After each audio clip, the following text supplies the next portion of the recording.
Hello, lovely humans. So, today I wanted to talk to you about some of the things. First off, I want to get a little overview about Jewel and Jackie. I've missed you guys so much. It feels like it has been like 2 years since I have seen you. So I just wanted to see like how it went. If you have any feedback for me going forward in the future, anyone who's watching this, feel free to message me privately. But like, did it go well?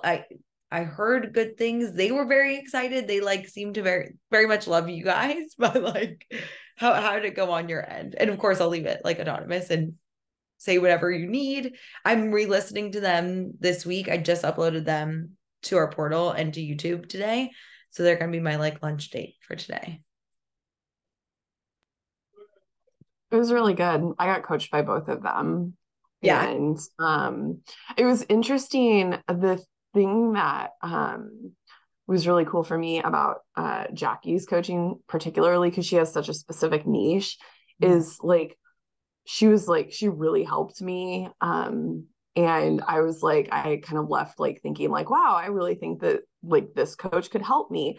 And I remember hearing that somewhere, I think maybe it was in like 2K for 2K or something, where it's like it like doesn't really matter what your niche is. Like if like your messaging resonates with people, like they're gonna come to you anyway. And so that was pretty cool to like just have that experience of like, okay, like just calm down, talk to your people, and anyone who needs to find you will. So that was cool. But they were both really good.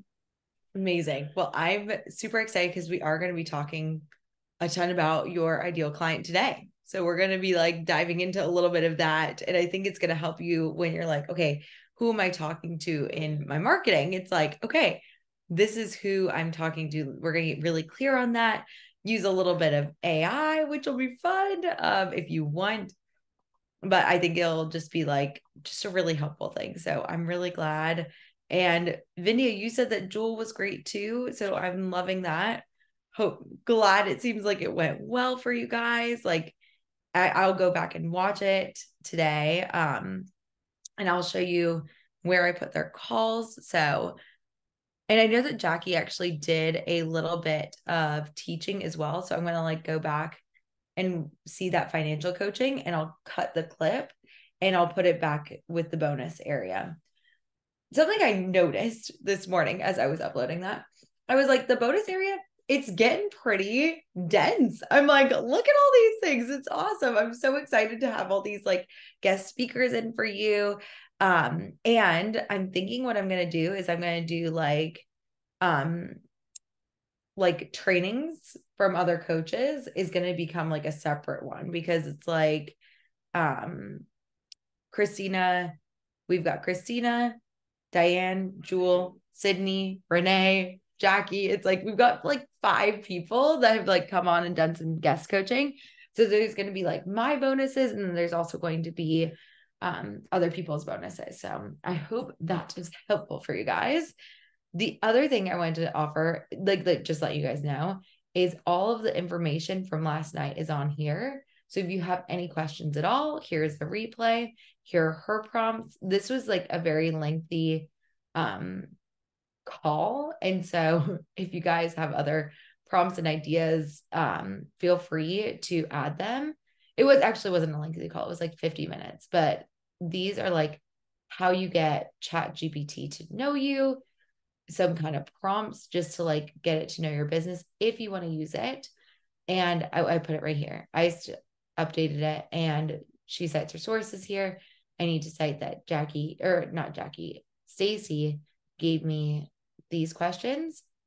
But I want to talk to you guys today about your ideal client and figuring out, okay, who is my person and who am I really going to be helping here? What kind of things are they trying to look for? What are they trying to solve?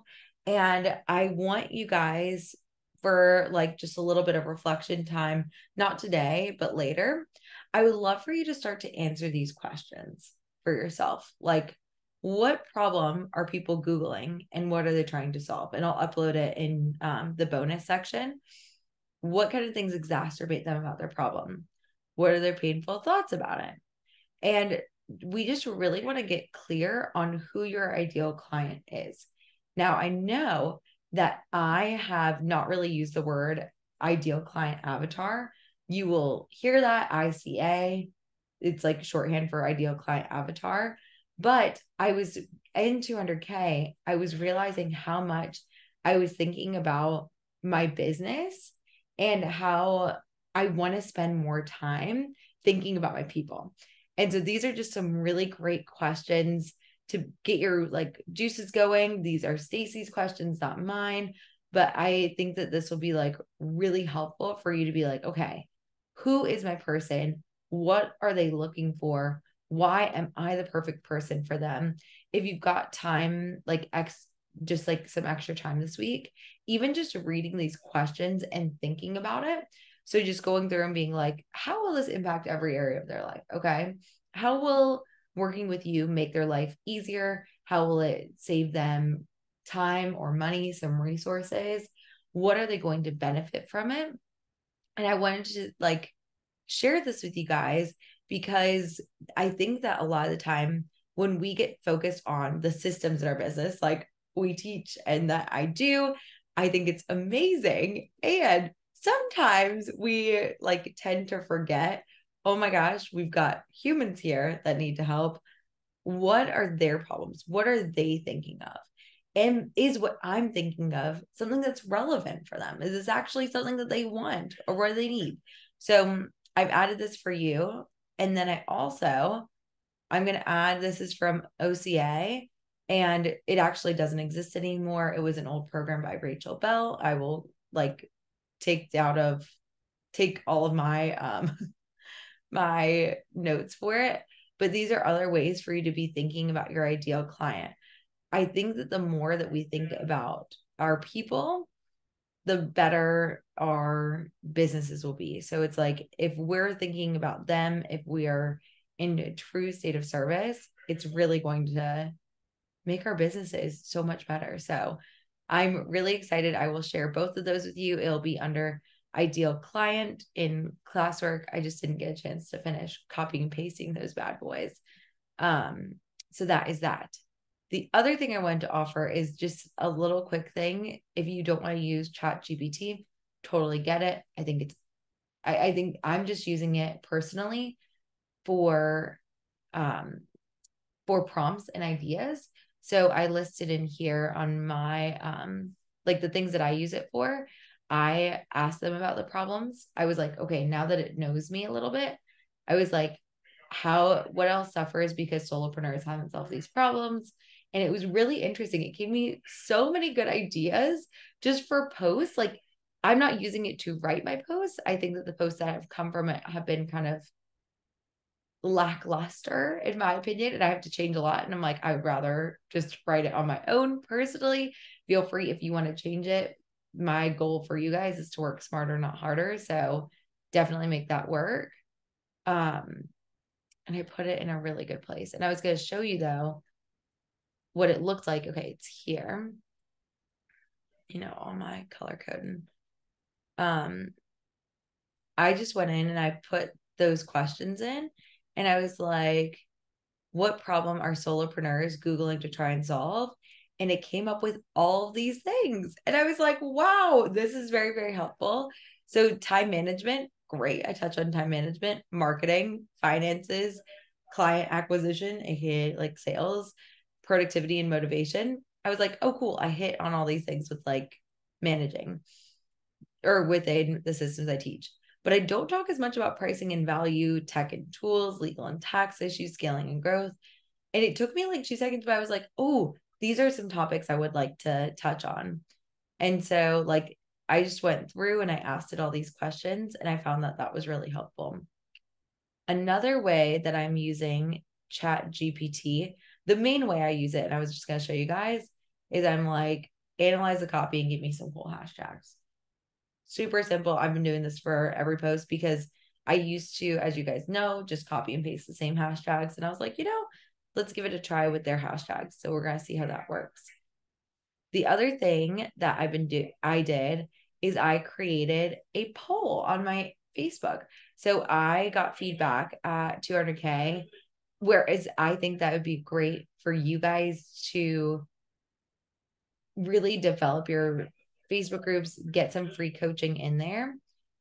I realized that I was giving like so much away, and it was the same people getting coaching over and over and over. And I was like, maybe this means that I need to do something a little bit different and just more interactive so that people who are looking to work with me actually like work with me instead of just getting like half helped in the Facebook group. So what I did is I asked Chat GPT. I was like, GPT. Okay, I got it right. I keep calling it BT and I can't. But I was like, what are good multiple choice polls to learn about solopreneurs with 3 options? So I went in and I got a ton of these questions and I was like, oh, perfect. So you guys are going to see in my Facebook group, what's happening Wednesdays are now going to be a thing. And it's going to be just to get to know people about businesses. And it's kind of awesome. And I also had the idea to do polls or conversation starters. And that has been I figured the multiple choice would be easier for my Facebook group, but eventually I might switch to conversation starters. So that is the beginning of that. I was going to tell you something else. And then the reason why I was mentioning still coaching in your Facebook group might be a good idea is for me, I pretty sure I already started. Yes. So within I want people to like almost try before they buy, like see it before they like invest with me. And so this is called Video AI. And at the bottom of Christina's, which again, I'm going to change it so it's going to be a little bit more clear, but this is the video clip generating. I uploaded one of my coaching sessions that I did in the Facebook group, and it within like 5 minutes, it helped cut my video into like important pieces of what I was coaching on. So like I was talking about like the power of word of mouth. But like I have a list of all the people I did a consult with. It just took my video. I didn't give it any like prompts. I didn't give it any like guidance or whatsoever. I just literally uploaded my coaching and it said the power of word of mouth, and it gave it captions, and if it was actually click on it, you can see my face over there too.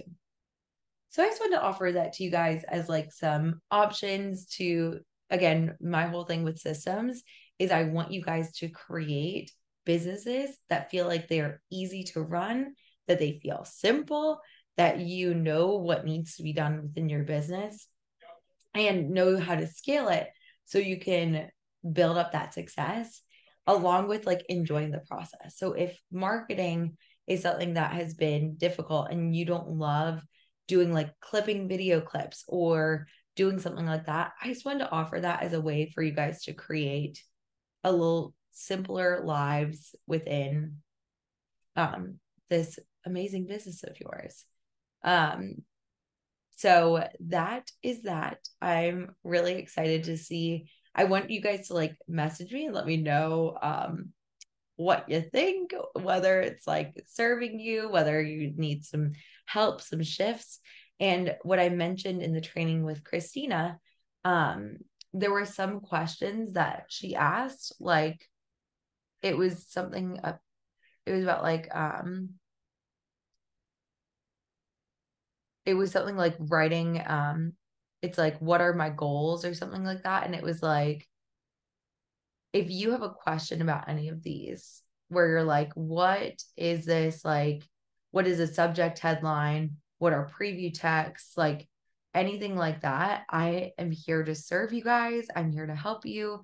And whatever you need, like I am like, what is an email sequence? What does it mean to nurture leads? There are no stupid questions ever. So like any question that you have, please ask because it'll be really helpful. Right? I'm like, isn't that awesome? Thank you. As a freelance writer, I'm like very grateful for that feedback, that this is a really good guide. And I'll definitely relay that to Christina as well. Like website optimization. You can ask ChatGPT anything, like literally anything that you want to do for like your website. It's like, what tools can I use? Like, if there is stuff on here that I've never done, never used. So if it adds and makes you feel stressed to look at this, like, don't look at that. But it's like, ooh, how can I incentivize customer referrals to drive word of mouth marketing? I'm like, that's something I would be interested in. So I click and I go, boop. Look at this. If you guys haven't used it, it's free and it shows up just this quick. And it's like, what? Pretty neat. So it's like very quick, like, and I'm like, I don't know what gamification is necessarily, but I'm like, okay, I could do a tiered reward system. I could do a social media shout out. That's what I do with mine. Especially to like help y'all's businesses. Doing personalized incentives, trackable referral links. So if someone like refers them to me, I do a referral bonus. I think you guys know that, but if you send somebody to me and they sign up, I send you $500. So not so bad. And thank you notes and all that goodness. Okay. So that is that. Let's take a quick pick before we get started. And then if you guys want on camera yourself, and then I'll stop sharing so that it doesn't look as crazy. And then we are gonna go ahead and get started. Like, I know it's just 3 of us today, but I was like, I'm just still very excited to see you guys, and I think it's gonna be good. Vindia, also, if you are recovering from the concert, no pressure to put yourself on video. All right. You guys ready? Okay, cool. She's like, not today. I feel it. All right. One, I'm going to cover up the ChatGPT stuff. Are you ready? 1, 2, 3. Amazing. All right. So, who would like some coaching?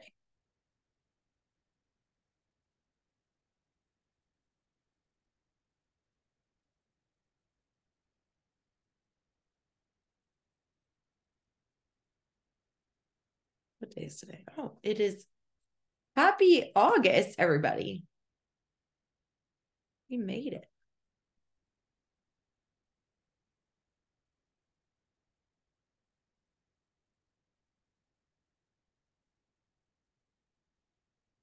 And something I wanted to mention is that sometimes, like within coaching here, I think a lot of times when we bring stuff for coaching, it's because like there's something that's a problem, something's going on.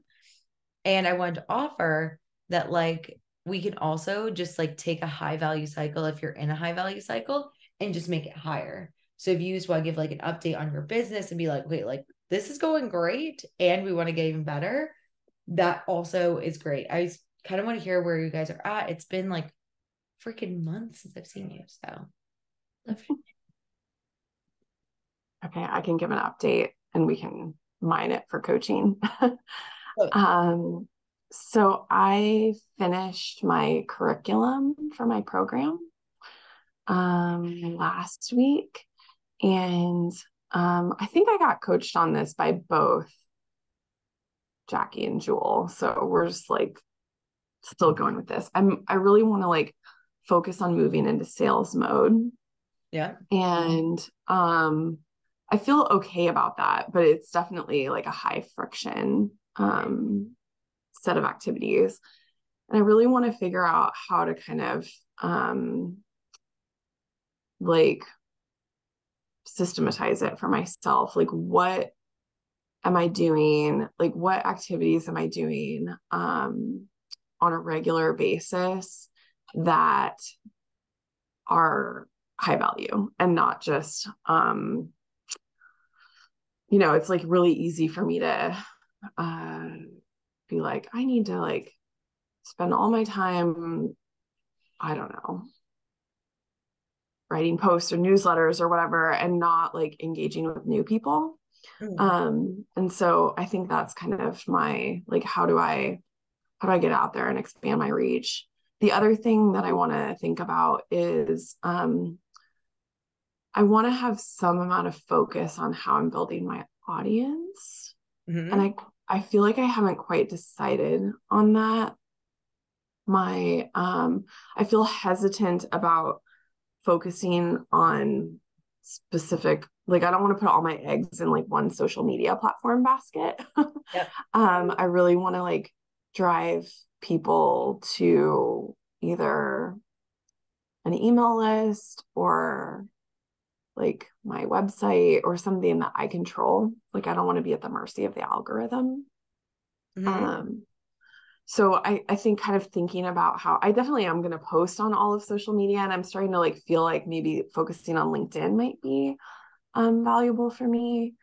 But I kind of want to like use social media to funnel people back to something that I control, if that makes sense. So like, how do I think about starting to focus on that sort of thing? Makes sense. Okay. So I'm going to draw the exact visual. Okay. These is just like so serendipitous. I'm like very glad that you asked about both of these things because I'm going to show you.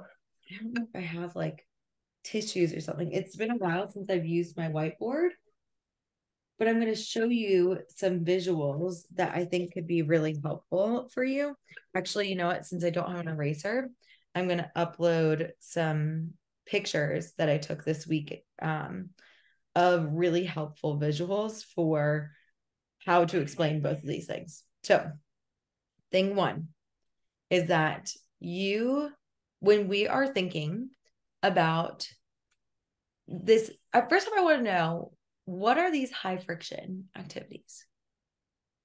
I mean, I think anything that involves going out and like connecting with people is high friction for me. Like, I'm an introvert. I just want to like stay home. And Jackie recommended a couple of books. And so I've already ordered those. And like, I could just stay home. That's the thing. Like, I'll just stay home and learn new things. Yeah, you know, fun. It's like so great when we go and like learn new things and we want to like expand our capacity for things. totally. Totally. And I know it's super important. It's much easier for me than it used to be, but it's still like my default is not like to go out and meet people and market myself. Okay. So that's why it's like I've got so much A-line stuff for you for these next things. But here's the thing that I've learned so much in this past week. And my mentor is Charlotte Smith in the mastermind. So she leads my small group. Charlotte is one of the coolest humans like around. If you guys aren't following her, like I would just recommend it. She's really just a neat person. And she started her business the same time I did. So in 2020, we both started our businesses, which is similar to, I think, many of us in this crew. And what happened is she decided that before like doing things in her business, she really prioritized up leveling her thinking. She coaches farmers. And so she was like really just like focused. And she said this works for like any business. So if it's working for farmers, it's like crazy. But you know the whole thing like that, like your thoughts create your results, you know, like how that's like a thing, you know. I have been kind of like just like, yes. And I can also action my way to millions and we got this. And she was like, there's a threshold that you get to where we can do like all these lovely things, which we're going to talk about for sure. There's like two pieces of it. However, we come to a threshold where physically, like, you have to think bigger and think better. And the amount of work that you do in 24 hours needs to shift.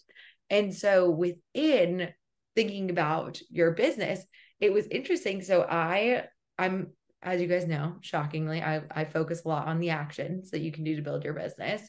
But I talked with my friend Olivia Vicherio, who you guys should also follow. She's incredible, who also is like a lot of A-line, and my friend Janae Young, and she's incredible. Follow both of them. I will link all their stuff. But they are both action like me, and they are both at like the 500K mark. And they were like, it doesn't work. You really can't like action your way. And I don't know what necessarily everyone's business goals are in here, but I think that if we continue to like put the action first, it's going to make your business a lot less expansive. And the way Mm-hmm. that, like, so Charlotte in 3 years has grown her business to 700K this last year and is going to 1 million this year. Like, it's coaching farmers, guys. Like, what? And she's 250 people in her membership. Like, what? This is like something that, and so that's why I want to think about, I want you to think of, like, deeply about what ways are the meeting people, this like high friction, and I want to like loosen it a little bit. Our goal is Mm-hmm. never to be like, oh, meeting people is just wonderful. Eventually, I think you might get there. But within this meeting people phase, I want to know what your thoughts are currently about like going out there saying, hey, this is what I do. Um, I think that I feel so I live in a small town, right? And I feel I'm really aware of this one. Like, um, but I think that's still in my brain. Like, I live in a small town. There's like limited opportunity to meet people without like going out of my area. And I like connecting with people in person. I feel like the stage my business is at, like meeting people in person is appropriate for me. Um, but I feel like my brain tells me like if I lived in a city, where there are like lots of different opportunities, people gathering, like organizations I could go present to, things like that. Um, I think that's probably the big one, is that like because I live in a small town, my ability to connect with people in person is limited. Mm-hmm. In a very small town, a weird small town, like only 2,000 You're people right. live in my town, but there's like 1 million visitors a year. I mean, it's crazy. Yeah. Which like it's just I want you to notice. So what our brains do is they create a place where you feel safe. It's like feeling safe and then also like seeking your purpose. So it's like your brain is like, I know that I really want to help business own people who are at the prefaces of their business overcome the mindset drama and grow to the next level. And guess Mm-hmm. what? I'm guessing some of your people are going to have a problem with meeting people. So of course this is your Yeah, challenge. This is like totally. and I want, and they probably live in smaller towns. They can prove to you that it's even Yeah. smaller and that there is no way out of this. So if you Mm-hmm. are thinking, I want to help you get into like recognizing that your brain has created safety for you, even though it's like it doesn't feel safe. You're like, okay, I see my business, I see my purpose, I know I want to grow, I know I want to meet people. However, I can't. Do you see how like the stuckness of the small town is keep mindset is keeping you safe? Mm-hmm. Mm-hmm. And ironic, Yeah. it's keeping you small. Like it's like Mm-hmm. the small town mindset is keeping you small. Yeah. Okay. Now, when I'm mentioning that, and like going out to meet new people, it's like if we were what you it's like you don't want to fight your brain when your brain is like, hey, it's too small, I like to do things in purpose.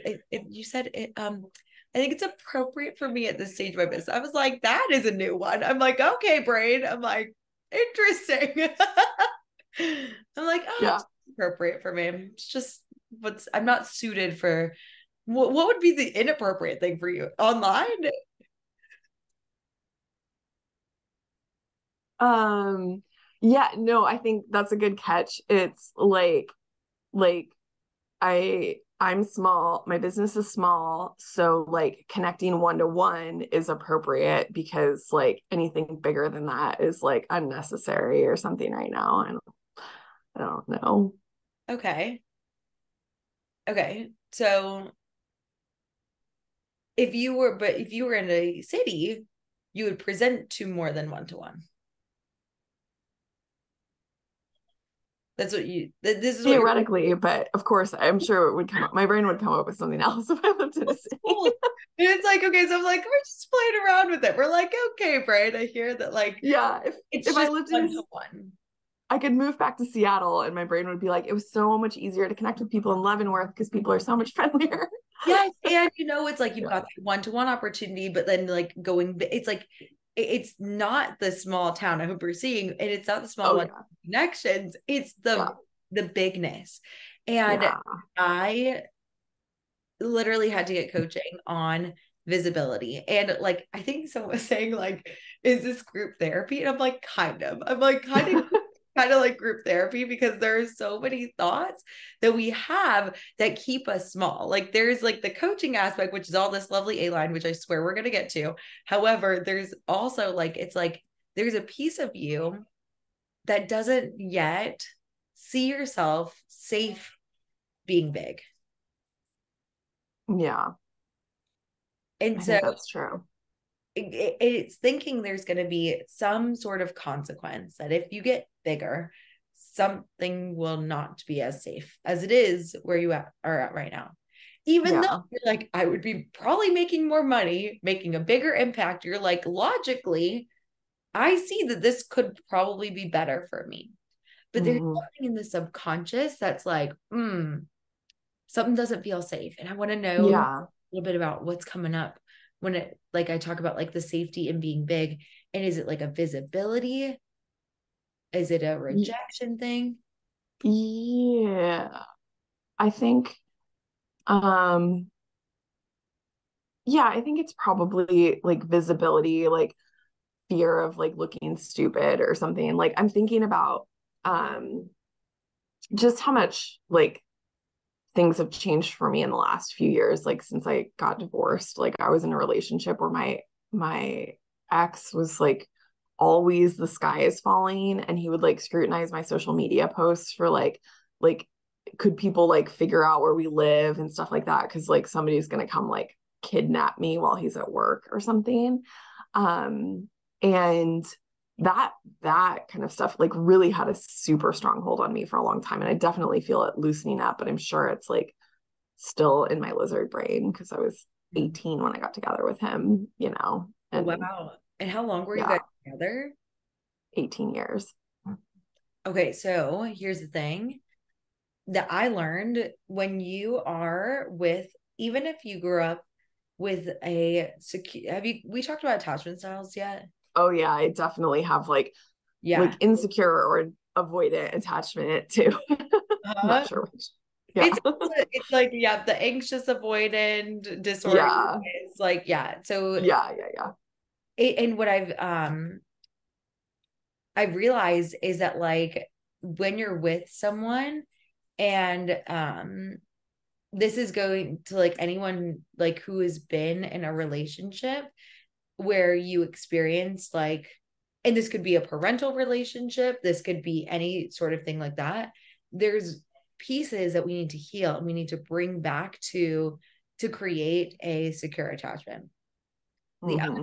thing that's just important for anybody to know is that, like, within, so I was with a person who had narcissistic tendencies, which means that like they got energy from seeing me sad, so it's like, or like bringing me down in some way that was like, which I thought narcissist just meant like self-centered.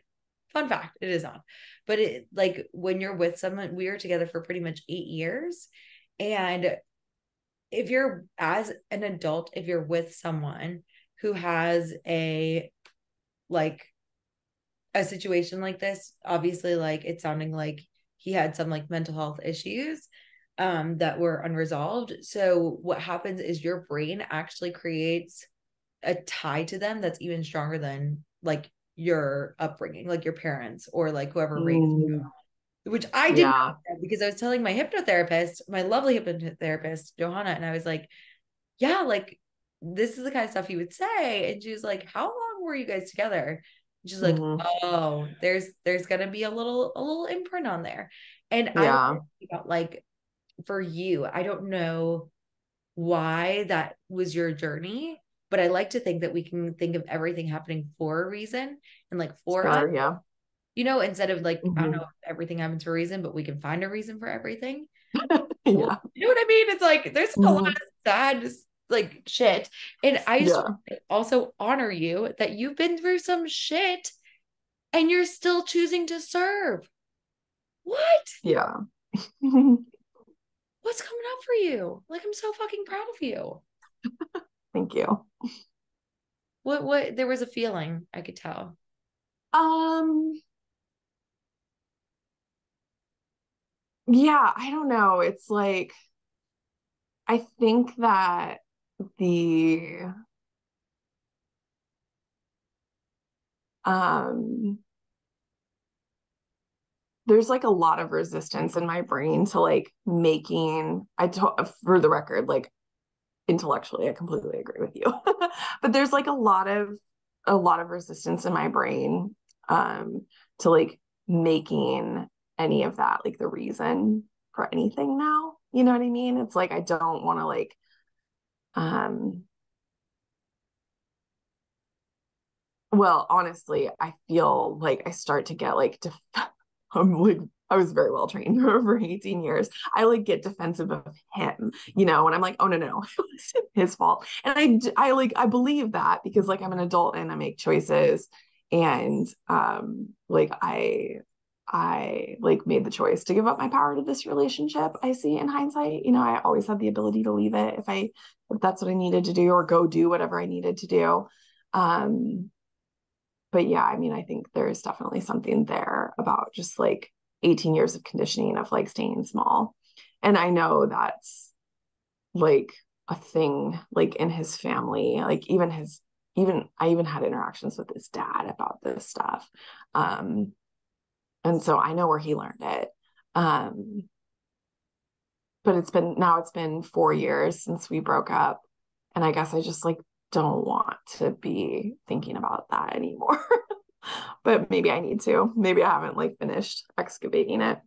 Well, and you just brought up like a couple of things about like I- just food for thought for you. It's like we never have to dig if you don't want to dig, but Mm, the way that I like to think about coaching is like we have the goal of building a house. We're building this awesome house of your business. And we've come across, as we're digging the foundation, we've come across a rock. It's the largest rock. It's a rock that's like kind of in there. And so mm, the safety within his family to stay small, it's yeah. we're like, okay, so we could build a house around this smallness and we don't have to like bring up this stuff.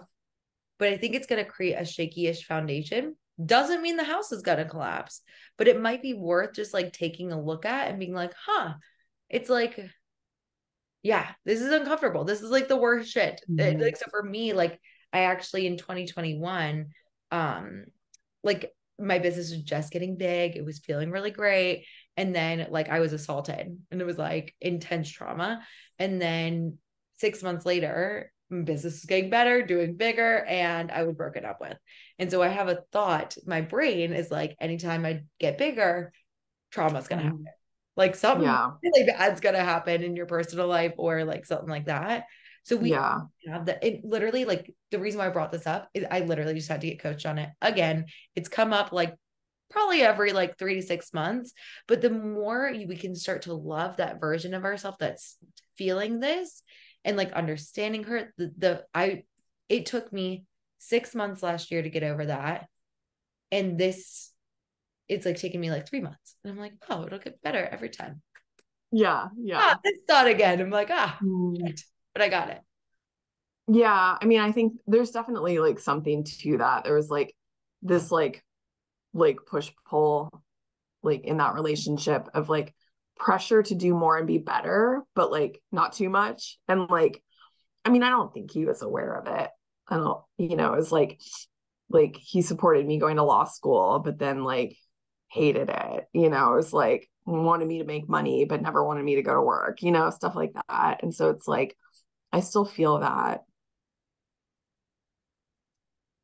pattern in my brain. What's coming up? Let it come.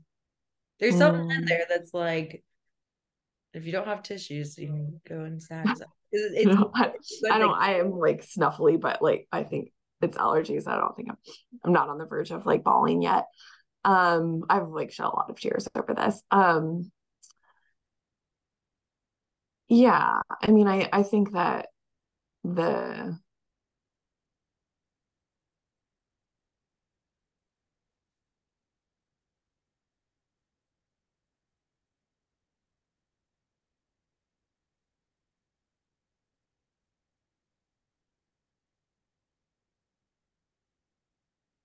yeah, it feels like I don't know. I don't think there's anything in there that I'm not aware of. I think I'm just like not well, I'm sure there is, but like for the purposes of this, um, um, like it feels pretty clear to me. Like I can just imagine if, well, I was actually thinking about this last night. Like if I was still in that relationship, like how it would feel to be in this place right now. Like I just couldn't do it. Like I wouldn't have gotten to this place. I don't know what I probably would have. I don't know. I'd be an alcoholic.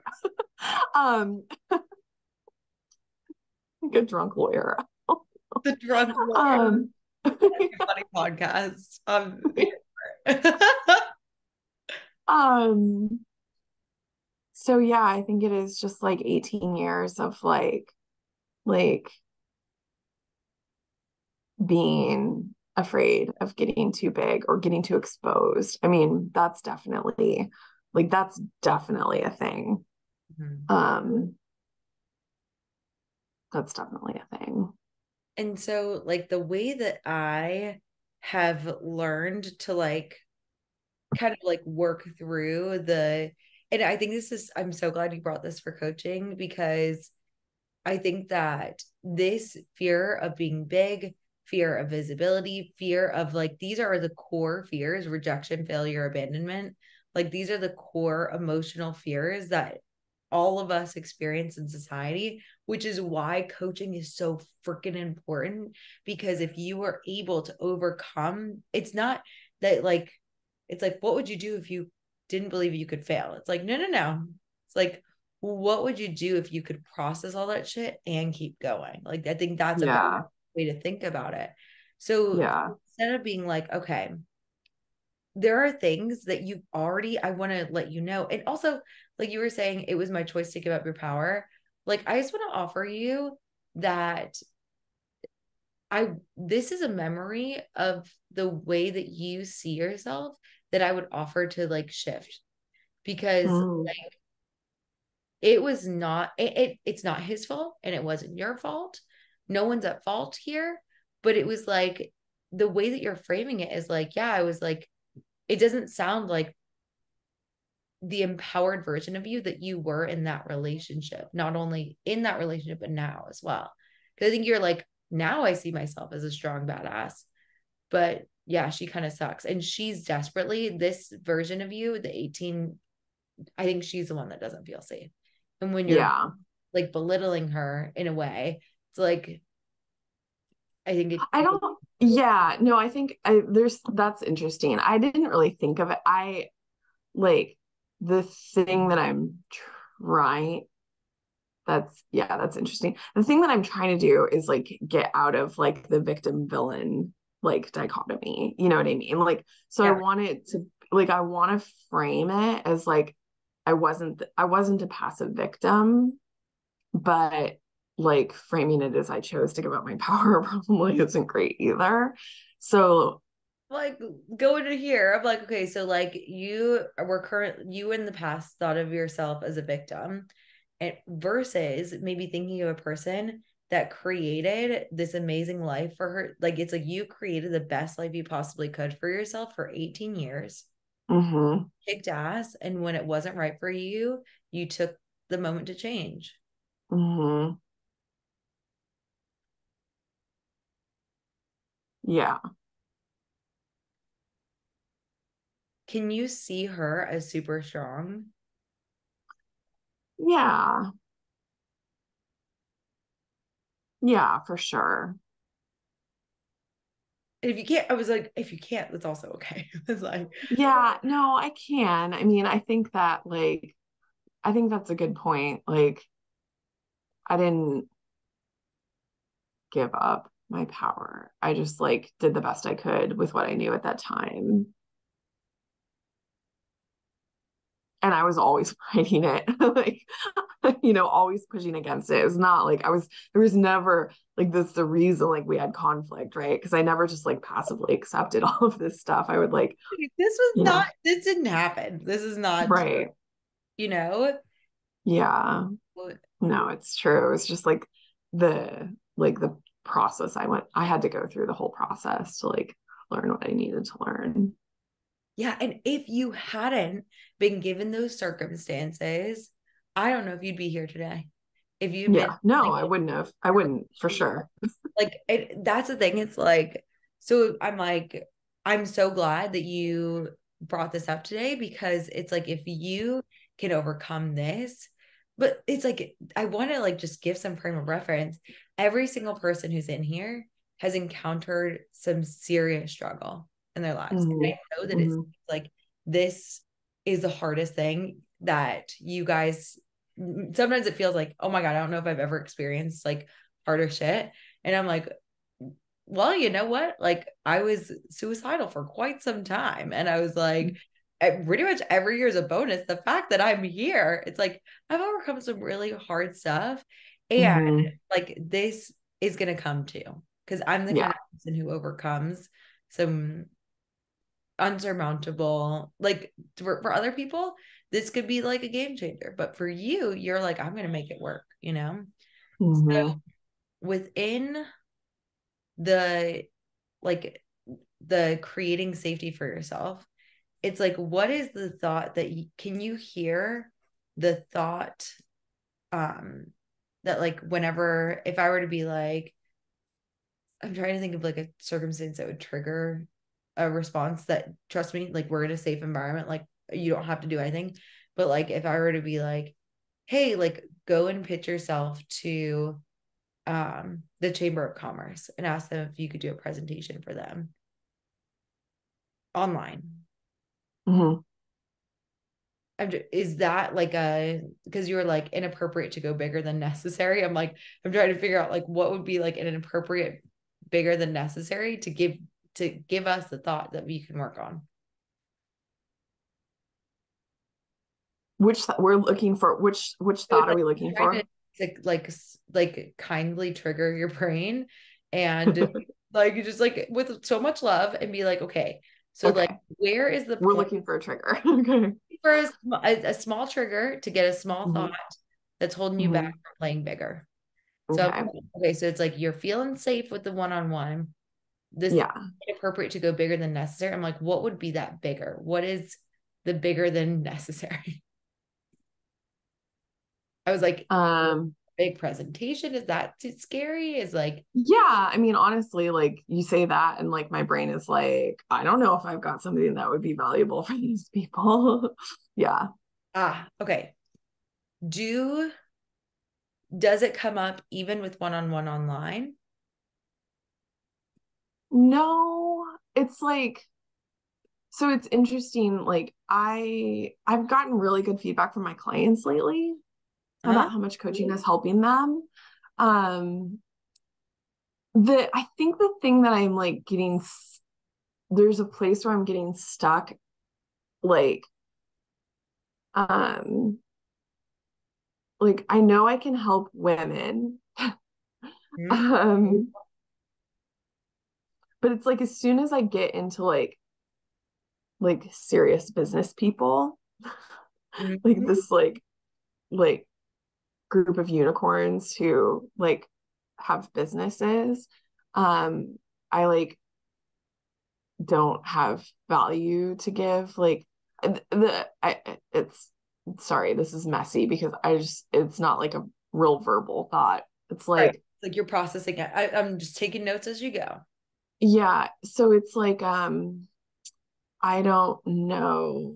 I think probably my biggest limiting thought is like I don't actually know how to run a successful business. Mm-hmm. And so if I'm like teaching people things, it's from theory only. Mm-hmm. But that's not really true. I know it's not, but like this is okay. So like literally But this, it is I had a thought that I'm a terrible business coach and I like can't help anybody. I'm like, yeah. that's really gonna hold me back from reaching out to anybody. I'm like, Yeah. checks out. I'm like, and I haven't done thought work like I used to. And I'm like, no, no. I'm like, we need to start doing this again because I've been like sneaky. And so it's like, I don't actually know how to run a successful business. Let's just give your subconscious, even if you don't genuinely believe this, let's just give it. How does that feel when you're thinking that? Yeah, it feels like um I mean, this isn't a feeling. This is another thought, I guess, but it's like I feel like an imposter. Mm-hmm. Um, I guess what would be the emotion that goes with that? Like For me, unsure, unsure, unsure. maybe. Like Yeah. for me, it's shame as well. It's like Yeah, there's some shame there too. Yeah. and the difference between guilt and shame is like guilt is I'm doing something wrong. Guilt, shame is like I am something wrong. So it's like Yeah. like the imposter syndrome. The reason why I think shame is an appropriate emotion is Hmm. like it's like, oh, I by presenting myself as a business coach, like I'm wrong, I'm dishonest, whatever, you know? Yeah. And shame hides. So I'm Hmm. guessing, you know, it's like what do you do when you're thinking I don't really and not even thinking but now that you have awareness what have you been doing with that subconscious thought in the background I don't know how to run a successful business and feeling shame what's been going on. I mean, that is probably the thought that drives me to like, I just need to read more books, or like do another class or join another coaching program or, like whatever it is. Um, but I know the this like so that is what I would have done in the past. I think this is where I'm like, I do feel like I've made some progress in it because I like catch myself. I'm like, no, you need to go out and run your business. Yeah, So from that I think that's where I feel the like I definitely yeah. do not feel stuck in the way I did in the past. It's a new stuckness. It's the next level Yeah. of stuckness where you're like, Yes. oh, Yeah. that's what I used to buffer with. Now I'm not allowing Yeah. myself to buffer, but I'm also, that's why your brain is like, what else can I do to change this feeling? Yeah. And to not be stuck. Not be stuck. But it Yeah. doesn't realize that the reason why you feel stuck isn't because of what you're doing or not doing. Yeah. It's not, it's because you're Mhm. having this thought that you don't know how to run a successful business. Yeah. But like, and I'm so glad we caught this because if I had just coached you on the A line and been like, oh, I know exactly what to tell you, you would do those things with this thought running the show. Right. Guess how Yeah. successful doing anything from this thought would be? Not so great, you know, which we are like we just have so much compassion, but it's like, so it's like you're looking to do more. And what'd you call it? It was like high value things, you know, Mhm. things. So it's like you're doing more, but you're not changing the thinking. And how much like and literally y'all, I did one self-coaching in all of July, instant forgiveness. But like how much time are you spending on the thinking versus the doing? Equal time? No. Me too, dude. And I'm like, Yeah. I think I've gotten to the point where it's like I don't journal regularly anymore. I did for a long time. I've like gotten to the point where I like catch myself, but instead of like working on the thought, I'm just like, nope, that's an old thought. Like I reject. Like I'm moving forward, you know? And so it's like that's good that I can see that, but like if I don't spend some more intentional time, like building a new thought. Like I'm just in a vacuum. Yes, I literally, so one of my dear friends, so it's like because I use self-coaching to get me out of a really dark place, and now I'm using self-coaching to up level. And even the Mhm. prompts and things that I'm doing, it's like even though I know it helps me, sometimes our brains like literally this morning, I was like, oh, but we don't need this anymore because we're like at a better place. We're not like in the dark place anymore. And Yeah. it was like one of my friends, another awesome person, Michelle. Um, but it was like we were talking about how um I was trying to find the quote. She said something really cool. And it was like, I forget, she must have just like said it, but she was like, we were talking about like how like increasing the way that we think and feel actually like almost works as a magnet to bring in our people. And the more that we like, it's like, so instead of going from like, I think that my thought with self-coaching is like, I have to go, I'm like in a bad place to go to a good place. Now it's just Mm. from a good place to a great place. Yeah. And your business is already in a really fucking good place. It's like, oh, now I get to use self-coaching to just take me to a great place. Now I'm working on these thoughts, and it's like, oh, it's like I worked on this thought before, but now I just get to see it in a new light. And sometimes we can Mhm. shift out. Other times it's like, oh, why are you showing up again? Let me just like get a little curious, take a little bit of time. Mhm. It doesn't have to be like the deep like box of tissues like work that we have done, but it just, Yeah. and that work will probably be required for us to scale. But sometimes it's just like, oh, I just need to uplevel my thoughts before I can serve.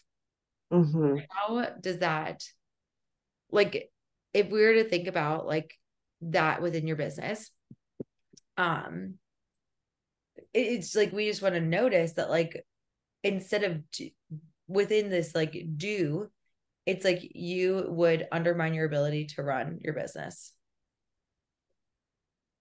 And it's like not run because it's like you're running it great. It's just like grow your business. Yeah. Mhm. It's like you would like unintentionally plateau Yeah. at like a safe place. So Mhm. what comes up for you there?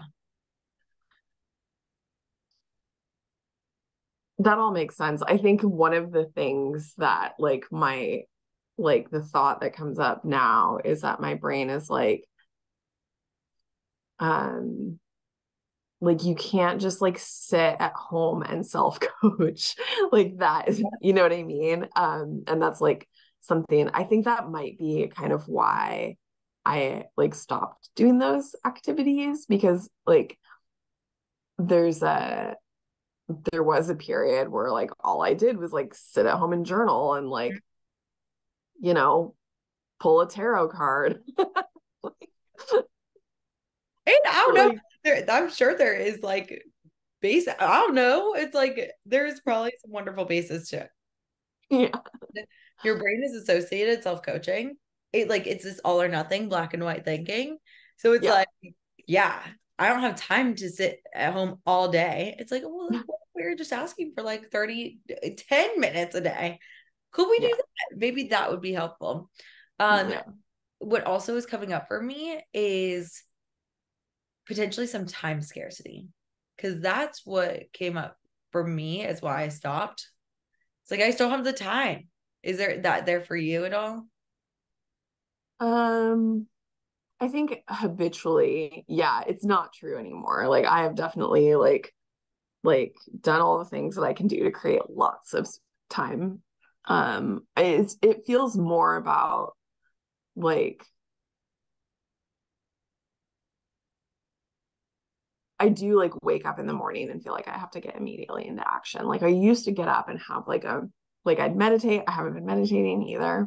Uh, Um, I would like get up, meditate, and then journal, and then like go about my day. And I have not been doing that. it's like it's the most baffling thing for me, but that happens to all of us. It's like stopping things that are working. And I'm Yeah. like, yeah, it's like every time I'm like, this worked really well. Fun fact, I have one-on-one coaching available. And when I was selling one-on-one coaching, I would talk about it all the time. Do you know who hasn't talked about one-on-one coaching in like 6 months?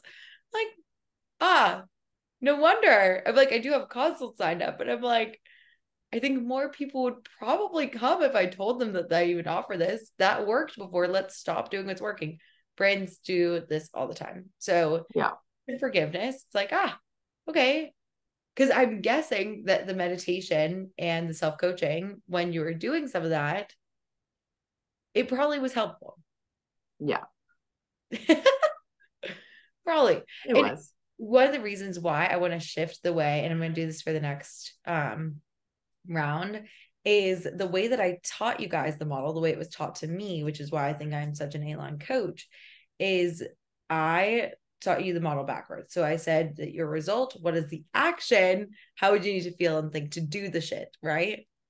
We're going back to like, okay, as you're growing your business, the thoughts are the most important thing. Okay. So it's like, and I want you to see, it's like, okay, so it's like that desire to get up and immediately get into action. What thought is that fueled by? There's like a scarce thought. Yeah. Yeah. It's like, I think I was talking to Jewel about this last week. Um, it's like this, I have like, so I was running a law firm that like was financially supporting me. Mm-hmm. And I have effectively shut it down. And I like am not practicing law anymore, with the exception of like I'm like trying to finish up some stuff, you know. But I'm like starting to, when people call me, I'm like, I used to like take stuff as it trickled in, but now I'm like referring everything out. So like my income has gone from like self-sustaining to basically zero because I'm starting this new thing. Not zero. It's not zero. Stop it, Talia. But it's not enough to sustain me. So I've like gone back to my partner is taking he's like taken on more of our, like it was 50-50. Now he's like paying the expenses and he's supporting me through this. And he's super supportive. It's amazing. I'm like so grateful for the opportunity to like be in this place where I don't have to do the work that drained me and I can just focus on it. But there's like something about like my brain like puts me in this state, and it's like I'm no longer a successful business owner. I no longer like have anything to teach anybody, and so I like have to rush through this like and get back to like having an income that sustains me from my business. But like I have to sell coaching to be able to do that, and like selling coaching from a place of feeling like it's like, anyway, I think I could stop talking. You probably No. have information to get. I think what triggered you as well is this, that your partner took on more of the expenses Yeah. based on your past experience. I'm guessing that is very triggering because you're afraid you're going to get maybe trapped again and have to get a way out or something, like not consciously. I know you know your partner's like the shit, but it's like Yeah. like subconsciously, like that's what's creating all this like urgency and fear. Yeah, it's actually, I think it's probably more fear of abandonment, Oh, okay. like fear of him like leaving me in this state, because that's a little bit closer to what happened with my ex. Um, yeah, I think I'm like afraid that if he like gets fed up and decides like he doesn't want to be with me anymore, then like I'm gonna be in this like really vulnerable state. Mm-hmm.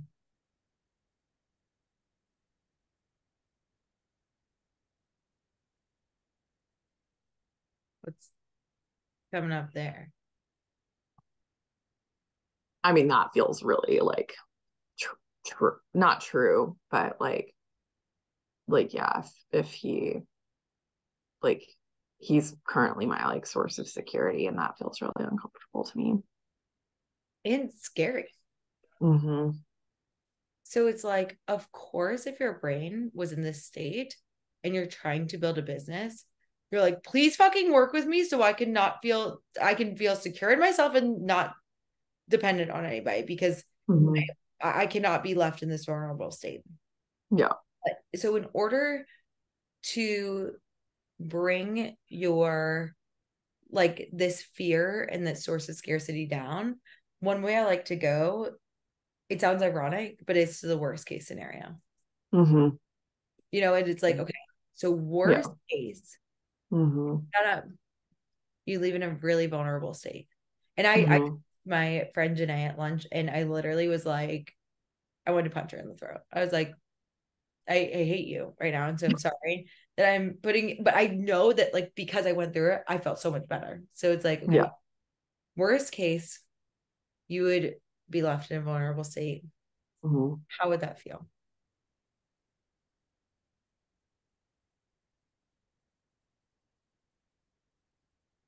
I mean, it would feel really, I think I would feel like it would feel scary. And I think it's like the big thing that's coming up for me is shame. Like, yeah. Like next level shame. Yeah. Mm-hmm. What would you make it mean about yourself? Just like that, like, I think I judge myself for like not being further along at this stage of my life. Mm-hmm. Like I should have, you know, done something different such that like I started my own business 10 years ago and I'm already established and like mentoring other people or, you know, whatever. Um, Okay. I think that's it. Like there's a lot of just like judgment and feeling behind. Mm-hmm. And like one of the things that like within everyone's business, like I want you to go to this place and know that like if this happens, we can create a feeling and meaning plan ahead of time. So like this, like meaning I shouldn't be further, I need to be further along. I should have said something different. I we can that's a choice that you can think those thoughts. Or Mm-hmm. we could choose to think so it's like, and you might choose to feel that way for a little bit. And Yeah. that's okay, that's super normal. Okay. What would happen after that? I mean, I would have to figure it out. Hmm. It's like not that we're just gonna like roll over and die, you know, it's like, okay.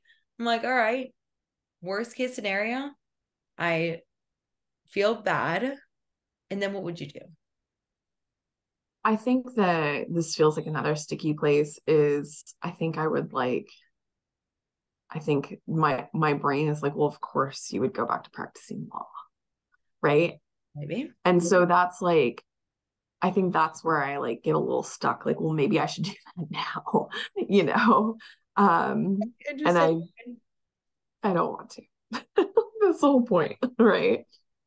It's interesting because that feels safe to your brain. And also you're like, this is the major conflict, the human dilemma. So it's like, you're like, okay, of course your brain's trying to keep you safe. I should just do that now. You Yeah. know, like, and we're going to notice and recognize it. And like, would you give up on this dream of having this business? No. I was like, even if I was like, I'm fucking glad I went for it. You know, I'm like, if I do ever, I'm like, I can change my mind at any time. But I'm like, Yeah.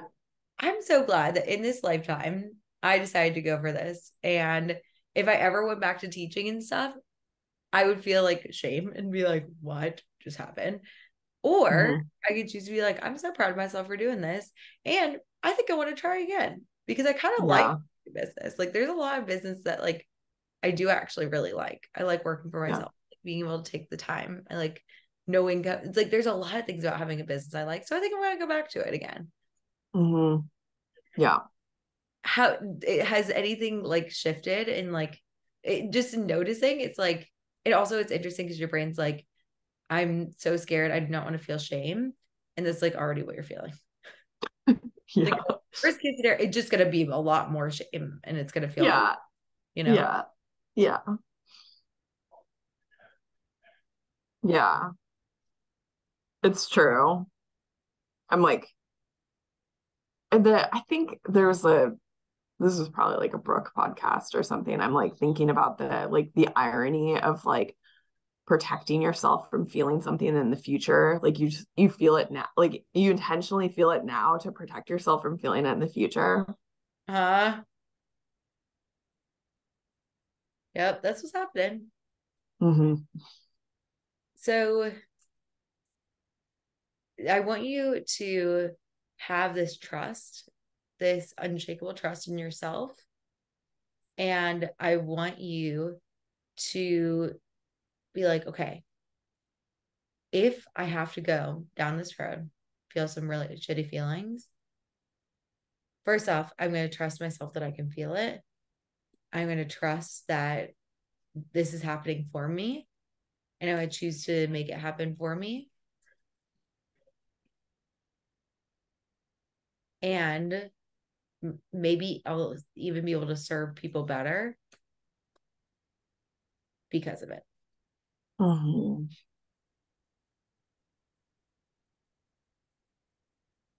I'm writing notes. I don't know if you Take can notes. tell. I love the notes. I was pausing for effect and note taking. Yeah. So it's like, do you think that you can get there just a smidge? And we don't need to like get your nervous system into like a real like state, but like just to take some time to self-coach yourself, to get into this, like the highest value thing that you could do is to get yourself into a high value feeling and Yeah. and then do shit from that place. Yeah. So Yeah. if all shit hits the fan, can you get here? Yeah. Yeah. Yes. All the feels, right? And Yeah. so now, upon seeing that, you want to grow this business, right? Like if I can take a minute and like, does your subconscious feel safe? Does my subconscious feel safe? I don't think my subconscious has ever felt safe. So true. Does your subconscious feel safe enough to dream? What can we do to get your subconscious on board?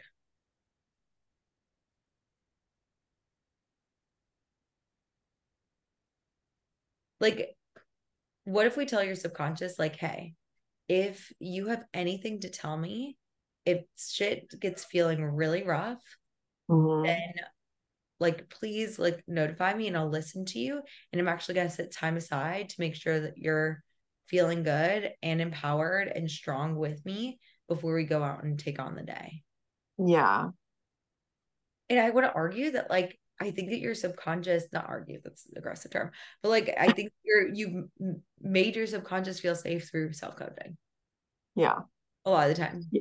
Yeah. Yeah. No, it's true. I think that I really haven't been listening to it. And I think it's like it's been trying to say like this is something I've been like talking to myself about, my partner about, like the financial dependence thing is a real thing for me. And um like I think my subconscious wants to be like, this is a pattern, like you're repeating a pattern, but that's really not true because it's like very intentional this time.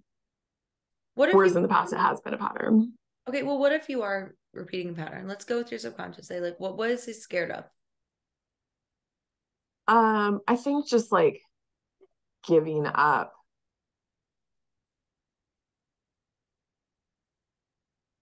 just uh giving up my um I guess just giving up. Like, Before it comes back to the thought, yeah, yeah, but you did. yeah, that's right. You see what I'm saying? So it's like, that's why Hmm. I was like, I feel like it's a really important thing to change that view of your past self because I think that your brain is like, I'm going to give up my power again. Yeah, But because you thought you did before, but you didn't. yeah, And it's like, if I am repeating a pattern, I'll remember how empowered I was even in that situation. And yeah, I was still able to have my own back the whole time.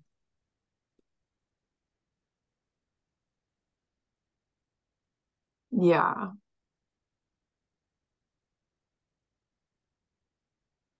Pretty badass. So if like your subconscious, it's like, okay, it's like, I want you to notice subconscious, like, none of that, close my eyes. I'm like, hey, like that version of you that you're scared I'm going to become again was, first off, pretty fucking awesome.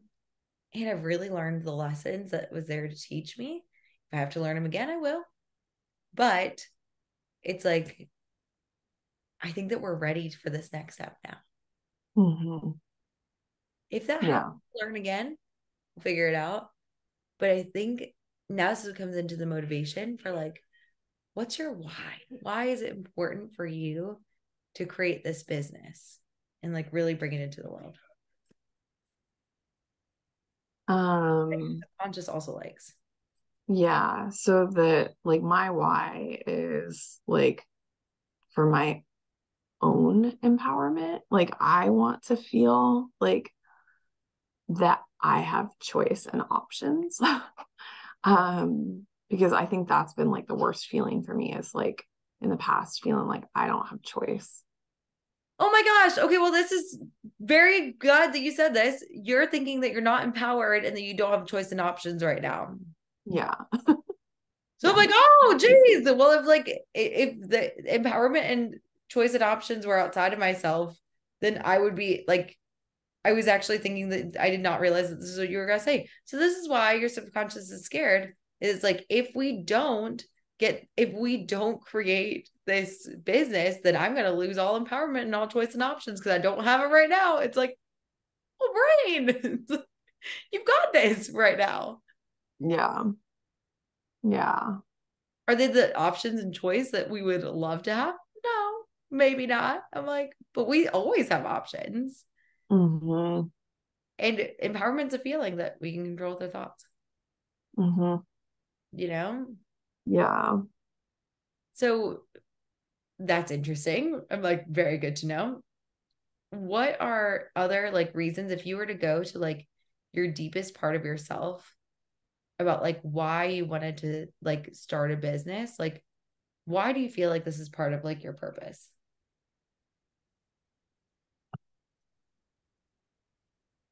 I might need to have you list these out. Like get into like the deeper big K knowing. Yeah. Um,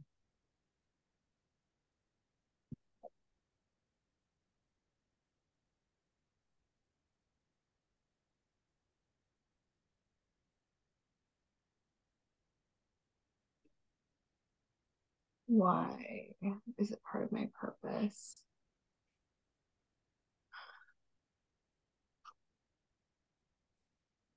I'm not sure if I you've mean, yeah, oh, go ahead. I was like, I'm not sure if you've spent enough time thinking about this.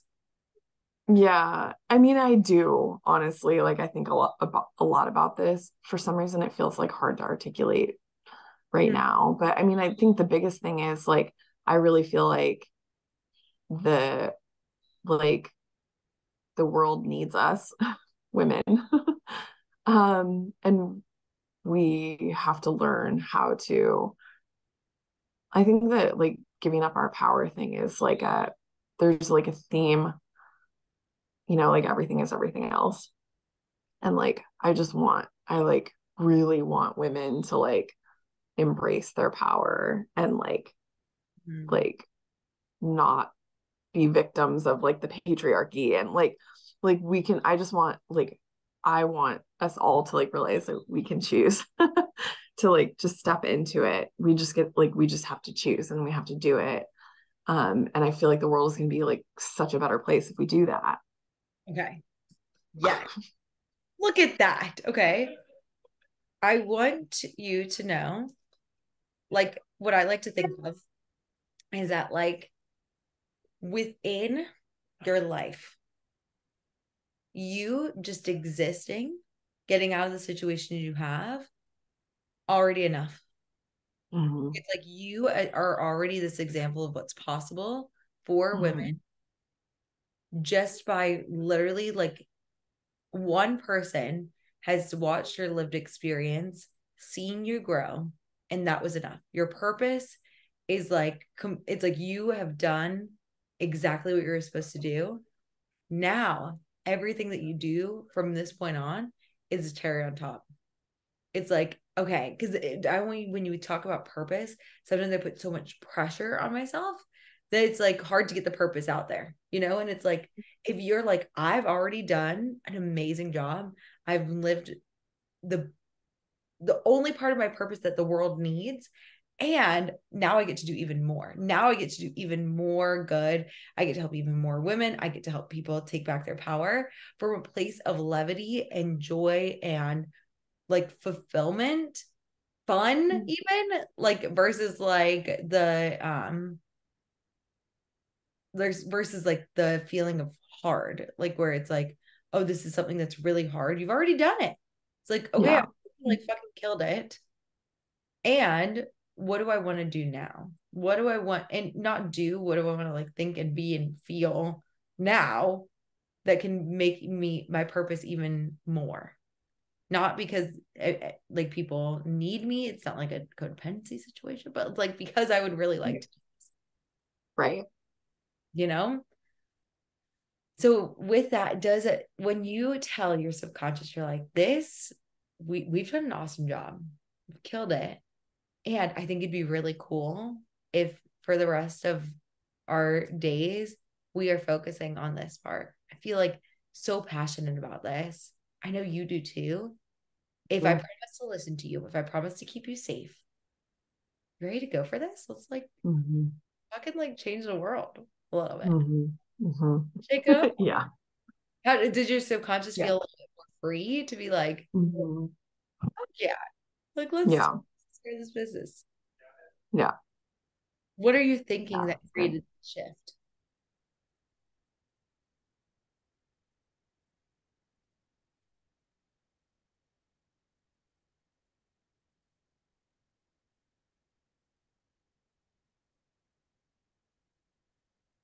Sorry, can you like Yeah. just restate But that yeah, question?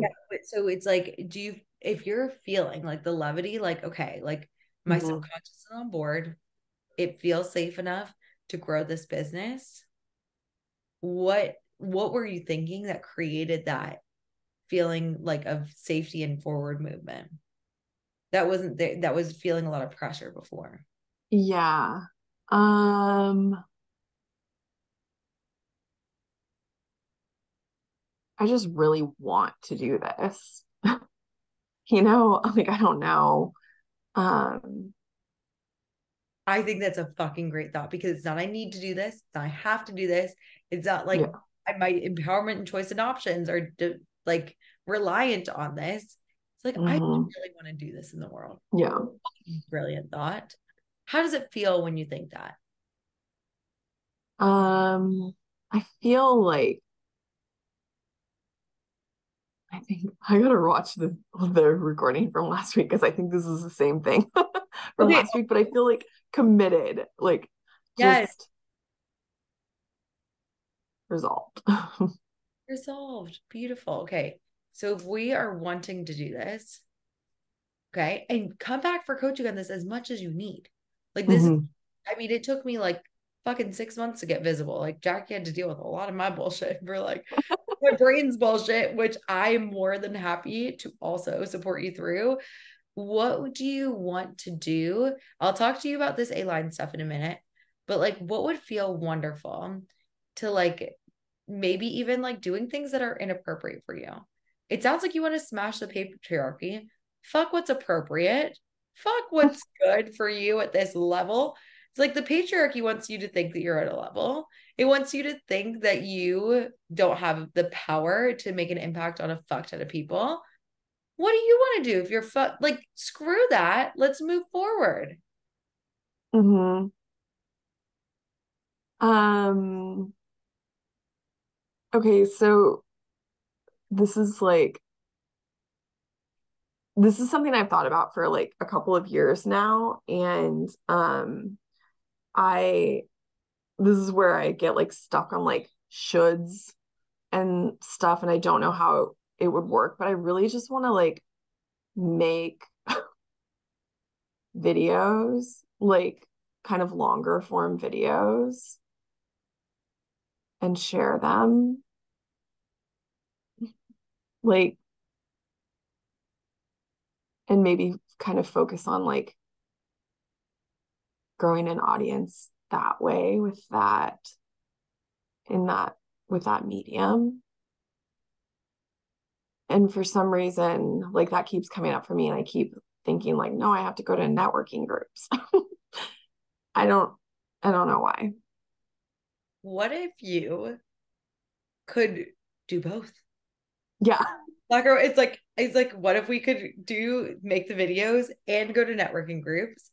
And Yeah. that's like what I'm going to talk to you about, like the A-line stuff. And but it's like, how many hours do you want to work a week?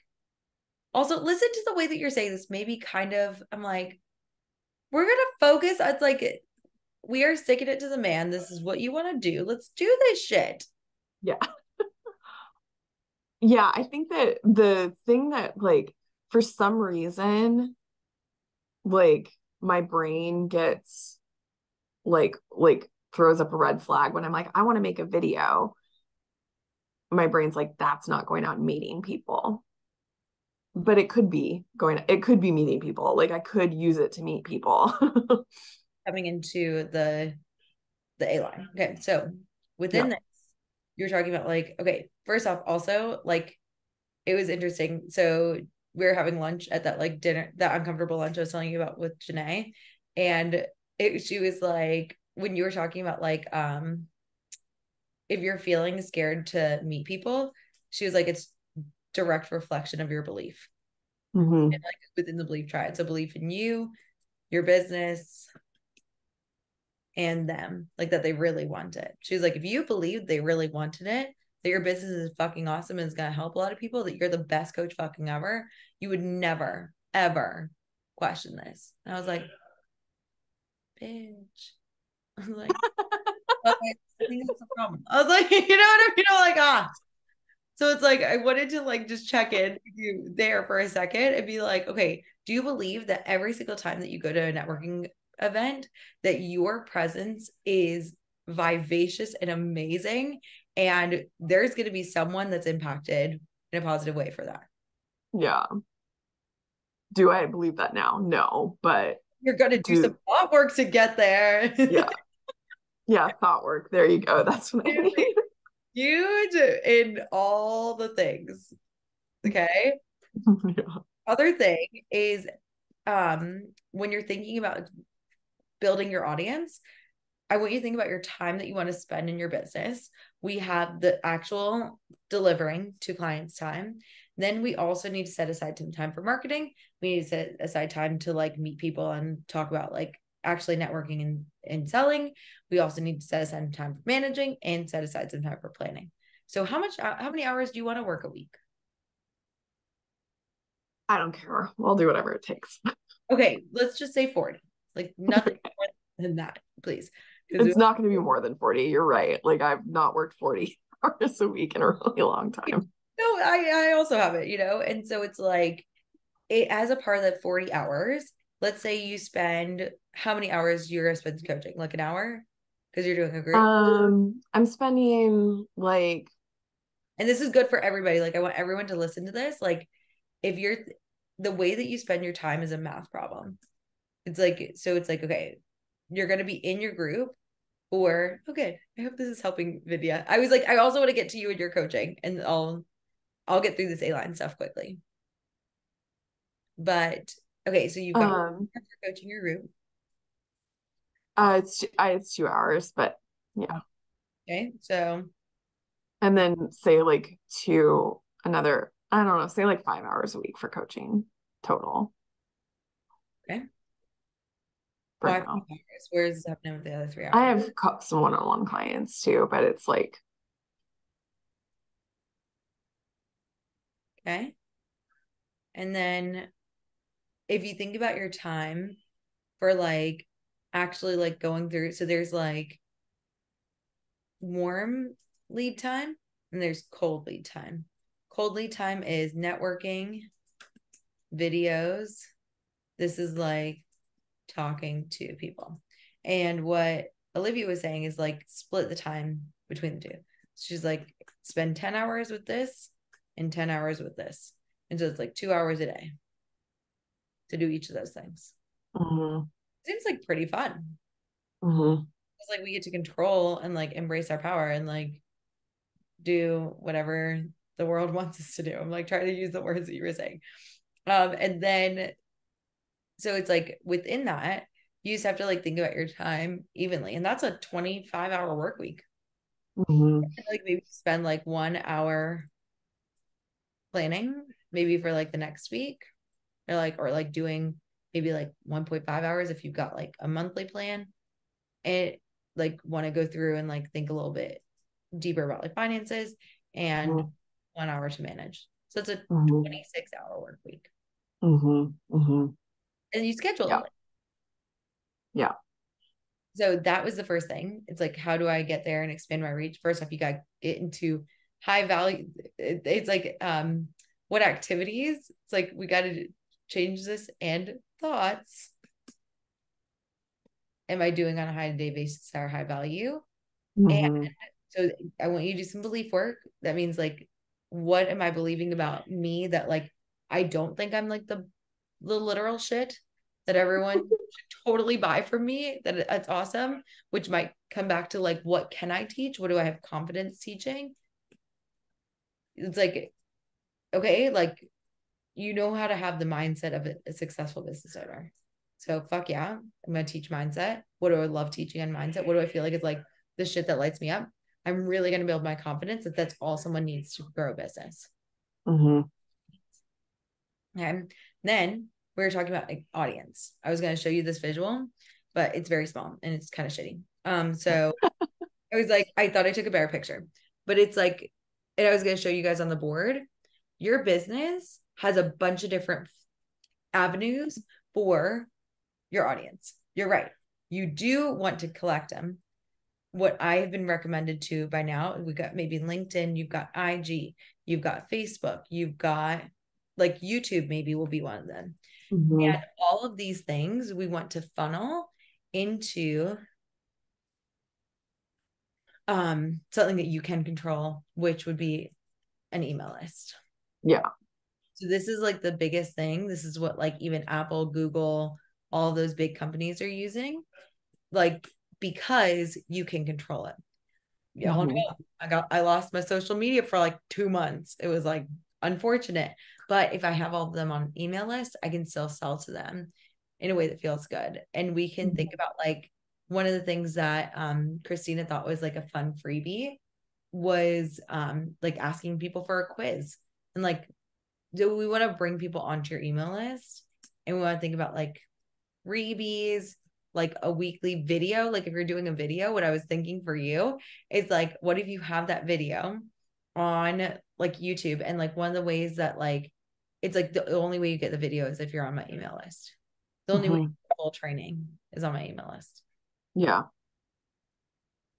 How does that sound? Yeah, that sounds good. These sources or like these sources tease into the training on YouTube potentially.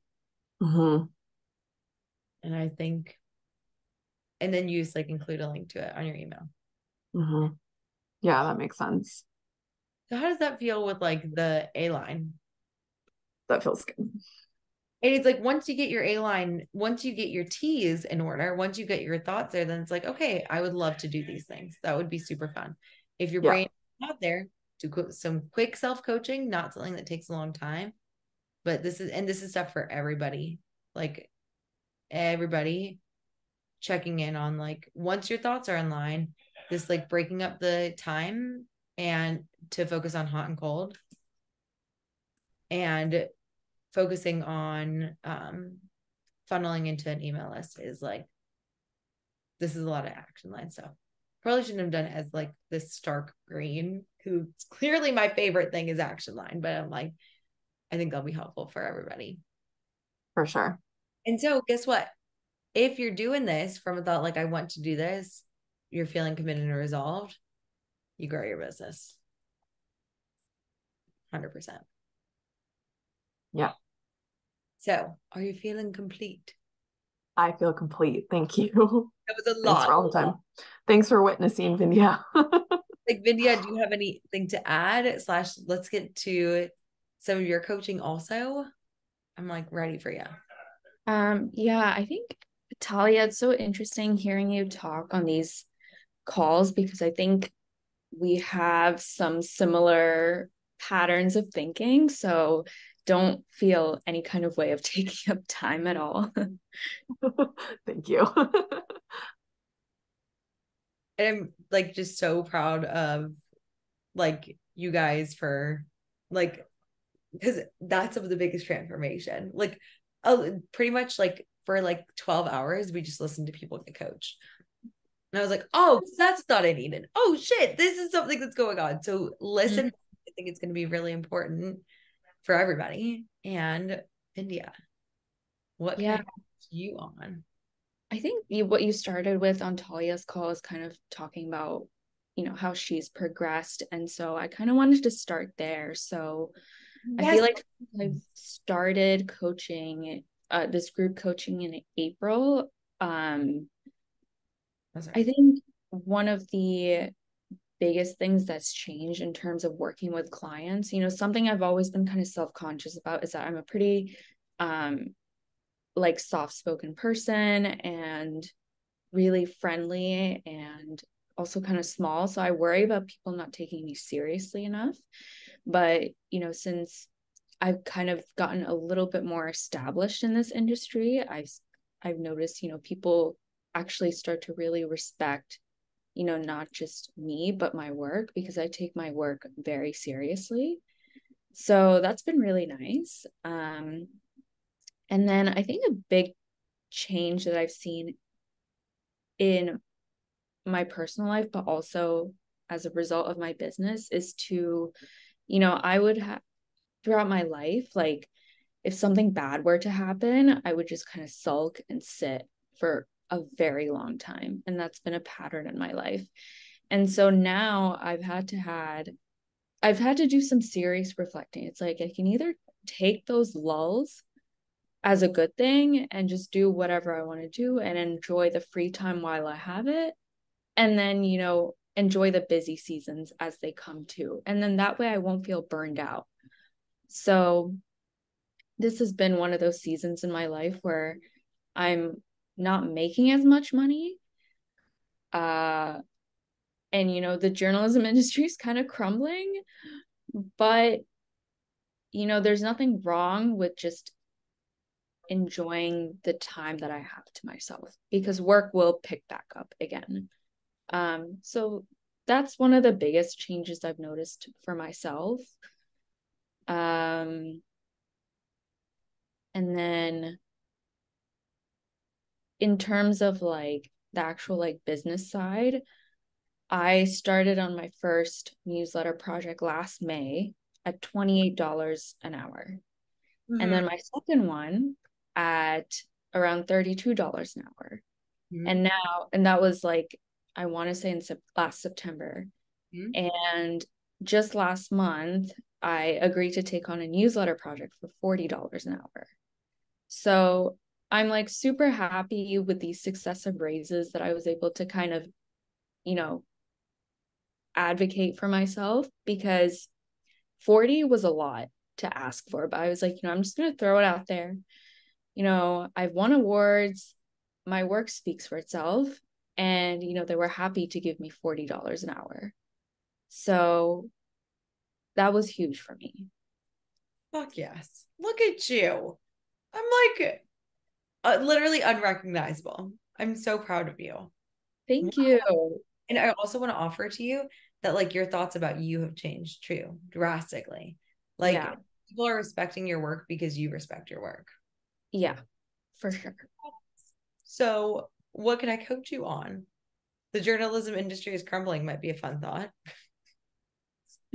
Surprisingly, I don't think about it too much because every time I feel like, my life as someone who's independent is kind of bad, I feel more bad for people who have full-time jobs in the journalism industry because you never know when they're going to pull the rug out from under you, as an employee. So I feel slightly more comfortable in my position. But I think one thing I'd love to get coached on is dealing with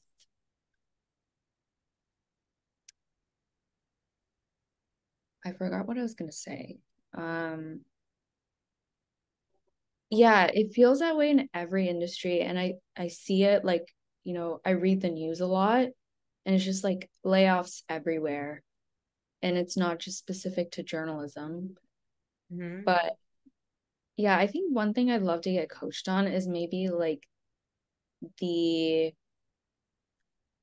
kind of trying to convince myself that what I do is legit, because I've noticed, I know we've talked about like my apartment search, and um when I like go to the doctor or whatever, the question is always like, do you have insurance? And it's like, no. It's like, oh, I work for myself. And it's just like, it like brings up a lot in me, because I know that I work hard and the people closest to me know that I work hard, but it's just like, why do I always have these lingering feelings of feeling like what I do is not legitimate? It's like, it feels like a fake job sometimes. Okay. So within this thought, it's like you had this thought like, well, I know I work really hard. And I think in the past, you have based legitimacy of a job based on hard work, Yeah. hours worked, right? So it's like hours and time worked. What does hard work mean to you? I think in the past, definitely it would be hard work would be like something anxiety inducing. But Yeah. now I've like moved a little bit past that, because like I like my work, and I don't know why I say all those sentences with a question mark. Like, I like my work I know. and It's like I'm interesting. fun doing it, but it's just so weird, because I think part of it is like also the financial like uncertainty. Like I feel I shy away from saying that I work hard, because sometimes I do have lulls in my income, or like slower periods, right? Um, So legitimate jobs have consistent income. mhm. Yeah. Got to figure out like it's like work hard, like it is like a thought, but like what does legitimate mean?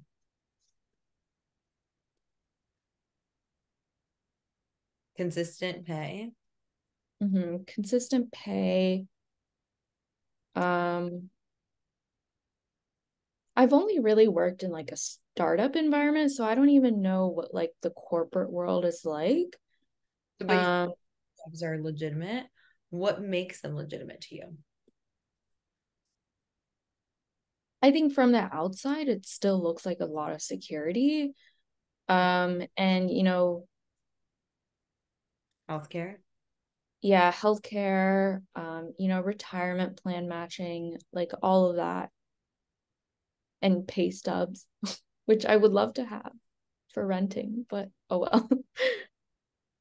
Did you get a place also?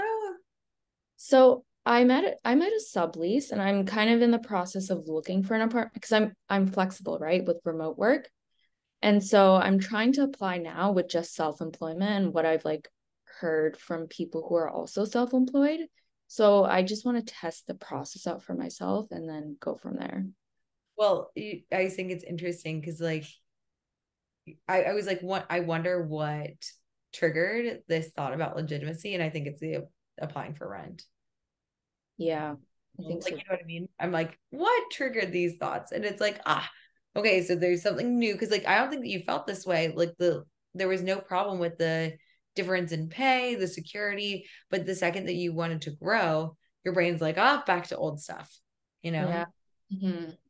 Because it's thinking like what Talia was talking about, it's like it's creating stuckness. Hmm. And so it's like because you see where you want to grow, like, and you're like, oh, I really would like to grow to this. And your brain's like, no, let's just make it hard. That's what brains do. Because where you are now feels safe. So you'd have pay stubs, you'd be able to rent easily. Would that be your thought? I think more easily, yeah. Okay. What else? People have like coworkers. I think there's also like a sense of like networking that's kind of built into working in like an office environment. Mm-hmm.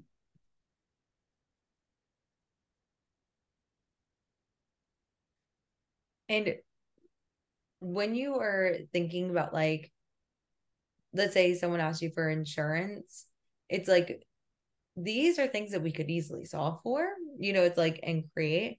But I think it's this thing. I like my work. It's like along with like some of the financial we need to change this word uncertainty. But I think that there's a thought that you're having about like, is it like what I do is not legitimate? Is that like the thought that comes up every time that someone asks you to apply for rent or what you do? Or if Yeah. Yeah, because I think it just sounds like so, I don't know. There's no like real like title. And I know we've talked about calling myself like a CEO, but I still shy away from that a little bit. Okay.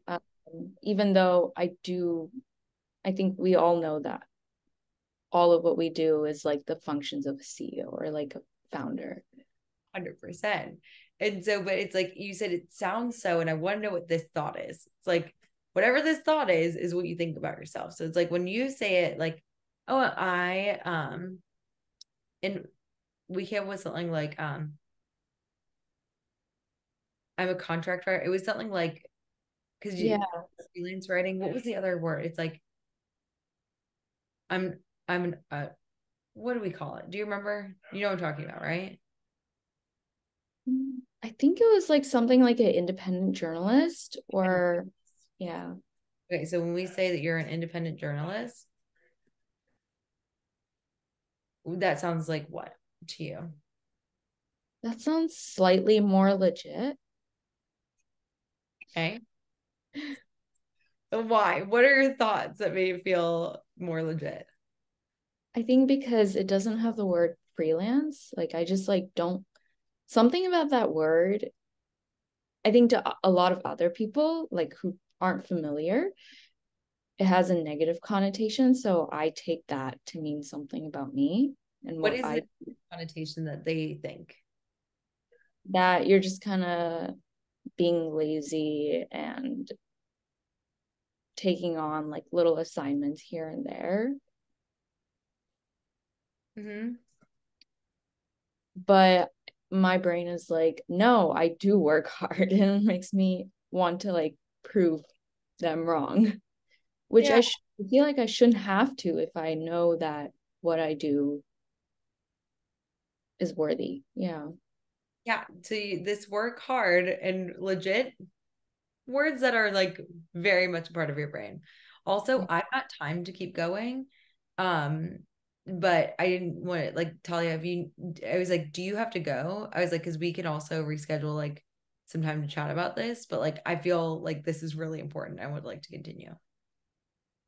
If that's okay with Yeah. you. Yeah. Okay, I'm good. So within this, like we have to figure out what your thoughts are. It's like within like the lazy and like taking on little assignments here and there. It's like there might be people that think independent journalists are lazy. There might be people who think CEOs are lazy. There might be people that, and this was a thought that came up before. That's how I know I was like lazy and work hard. These are like, I think not your thoughts. I think they're someone else's. oh yeah. You hear it now? Did you hear it before as you were saying it? Yeah, I think it sounds like my mom. 100%.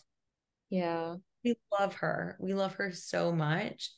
And it's interesting because within, I think, like our parents, or it's like, it's just interesting because it's like, I think a lot of people like tried to make a better life for their kids, Mm-hmm. then are like resentful. It's Mm-hmm. like, it's a better life because it's not what it's like, it's a thing that like my dad's like, oh, nobody works hard enough. And I'm like, I thought you worked hard so we would have to work less hard. Yeah. And he's like, oh yeah. But it's like, I think they just they've had this, you have to work hard, you can't be lazy. And it's how they've defined themselves. So if you are defining yourself by doing things that come easily to you because they're your true gifts and talent, and it's something that you don't even have to take a lot of hours for to get paid a lot, I think that seeing that is like what's called cognitive dissonance. Yeah. And your mom can't hold working hard and lazy, or it's like working hard, working all the time to make money, and working less and making more in her head. She has to like it's like, because this is her whole identity for her whole life has been like, you work hard, you work all the time, you make money, you provide, right? Yeah. So you're presenting her with the exact opposite of how she's been her whole life. Yeah. So she immediately has to reject it, because then it means that everything that she's done up in this point is in her mind wrong. Yeah. I think there's also a part to this where there's like always constant moving goalposts with my mom. And I think over time, like I do that for myself too. It's like, Of course. oh, you got this opportunity. Okay, well, rather than kind of being in the present moment, enjoying whatever that is, I'm always like thinking about the next thing for myself. And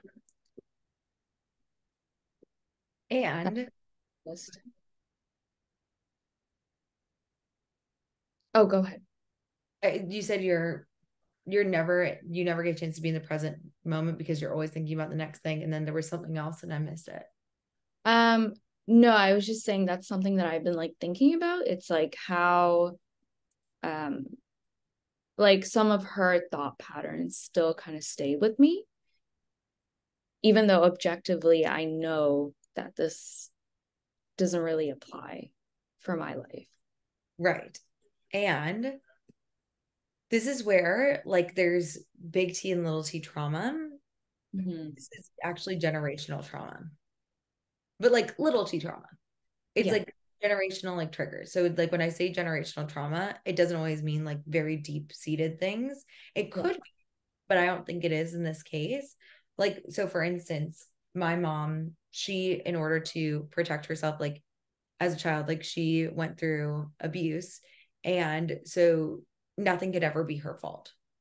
So she either was like, didn't take any responsibility, tried to blame it on other people if something just happened that had a negative consequence for some reason, or there would be like full on martyrdom where she would just be like, oh, it's all my fault. Or it would be like, it's not my fault. Did you do this? Like, it was like a very like aggressive, like, okay. So my brain learned that when things go wrong, like you can never be at fault for it. I've never been like abused in those kind of ways, but because my mom was, my brain automatically thinks like that. It's like, oh, well, you can't be blamed. You can't be at fault for this because something bad's going to happen. I didn't even know what bad could happen. Didn't even know that she went through this stuff until like I was older. But it was like, what we have to do is break that pattern, because even if you didn't experience the same things that your mom did, it will stay with you. It's like a thought pattern that's just been like handed on from generation to generation. And so it's actually like a lot of work to overcome it and work through it. But one of the things that like I've realized is that like when I'm working through stuff with my mom, or like when I'm like trying not to take the blame for something, what I do is I'm like, it's safe to be wrong. It's okay for you to get the wrong answer. It's okay for you to make a mistake. It's safe for you. So it's like, if every time we are like, oh, I'm lazy, what's the next thing? It's like, it's safe to be in the present moment. That's my mom's thing. I'm going to kindly give it back to her. Every time that you hear your brain saying, oh, it's never enough, for you to be like, you know what, that's her thing. This is enough for me. I've decided, I've created the never enough, the moving goalpost. It's like, oh, I actually decided what the goalpost was, and I'm choosing to shift this like never enoughness for generations to come. And I'm going to take this goalpost and I'm going to define the goalpost for myself. When you hit your mark, what do you want to do? Instead of defaulting to never enough, what would you like?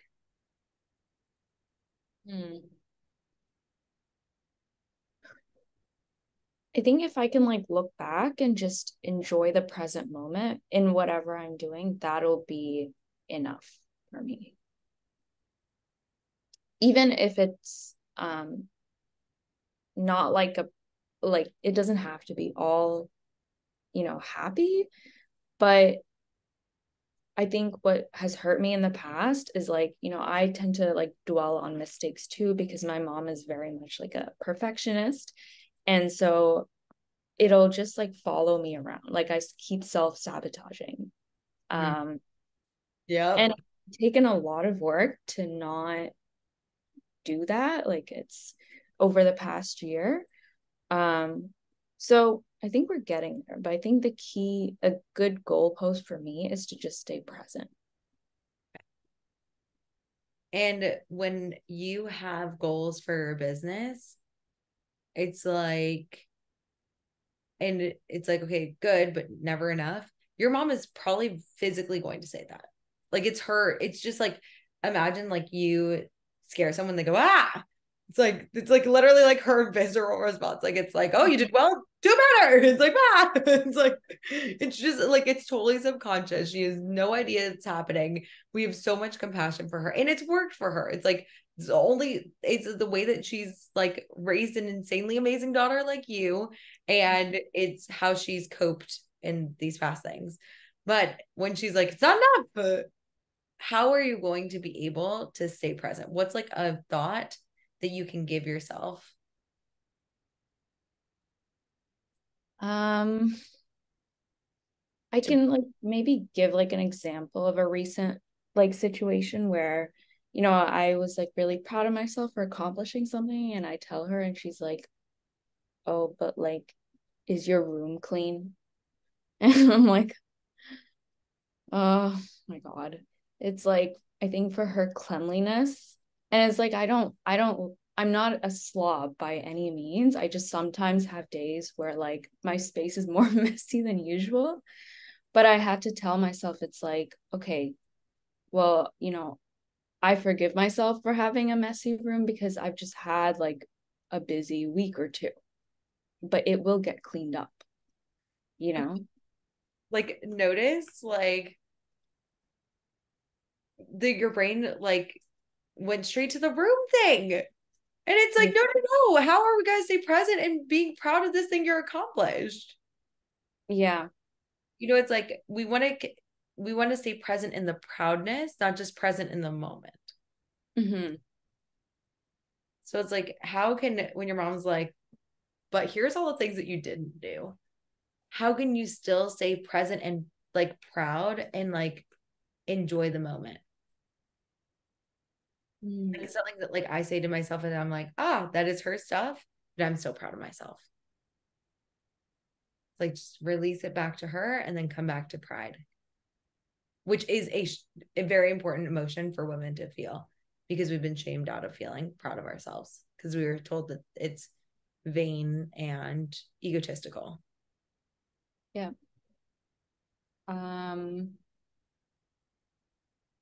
I think to like remind myself that it's okay, like it's good to celebrate myself, and there will always be something else to do. Yeah. Something to fix or accomplish. But I can enjoy this moment and be proud of myself. There we go. And it's like when you're like, and that's what I mean by like it's literally like, I'm like, it's safe to be wrong. It's safe to make mistakes. I want you to be like, it's safe to celebrate. It's good to celebrate. I'm going to enjoy this moment. I'm going to be proud. It's like your brain is automatic, like just like it's literally going to be like you're talking down your nervous system, which is like so cool that we can do this. So when you're in that place, you can forgive yourself for the room or whatever is to be accomplished. And I want you to like have like a go-to like thing for like, and this goes for everybody. Like it could, fun fact, like your subconscious will be calling out for stuff that happened in childhood for people who might not even be in your life anymore. So like me, it's like, it could be like, that's like my ex-partner that I mentioned previously. I'm like, that's a Nick thing. I'm like, that's his stuff. It's like, I see that. That's a weird thing that came up today, but it's not me. That's him. And I'm going to let him have his stuff.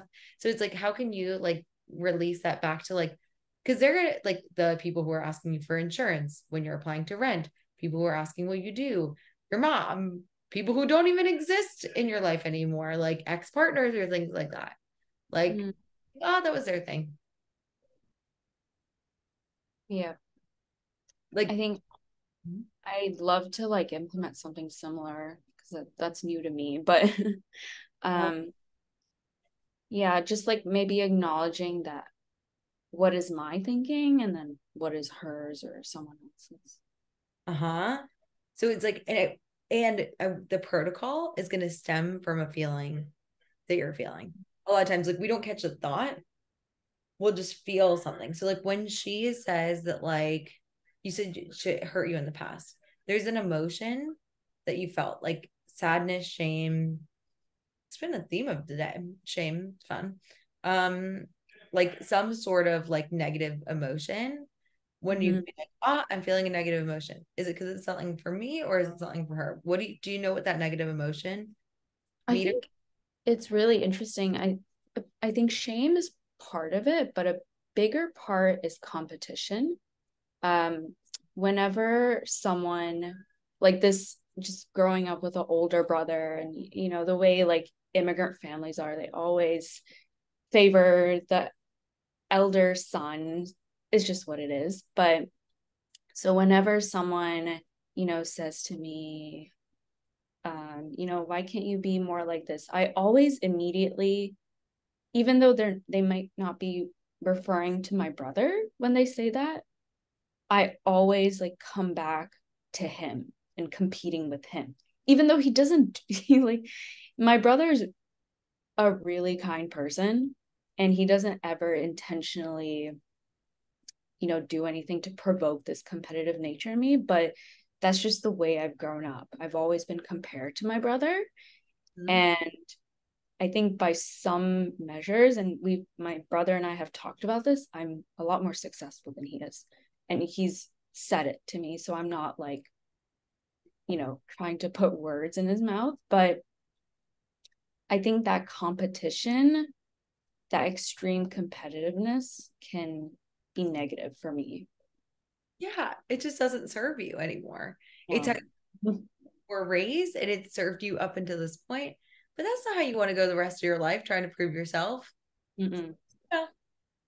I'm now, how old are you now? 26. I have done an awesome kick-ass job this 26 years of life with this competition feeling driving me.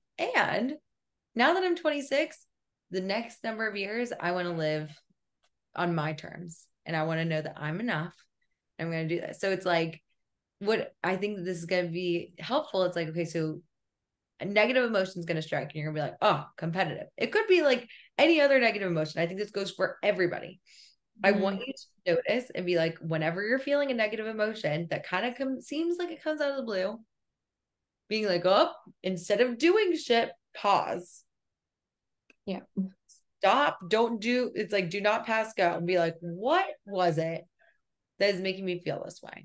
And be like, it could have been a sentence, facial expression, a circumstance. Like literally, like you applying for rent and seeing pay stub could cause it. Seeing someone's facial expression, like, oh, I'm an independent journalist, and they're like, sentence, why can't you be more like that? Those are going to be triggers. We now know that they are triggers, and then we want to figure out intentional. This is called what is someone taught me about this? It was like it's like a pause. It's like the thought, it's like there's like a pausing moment where you're like, okay, I want to like, it's like I'm gonna feel, think, but I'm not gonna take action, and then I'm gonna like choose intentional like thoughts, feelings, and actions without taking action. Yeah. So it's like, what, anytime someone's like, why can't you be more like him?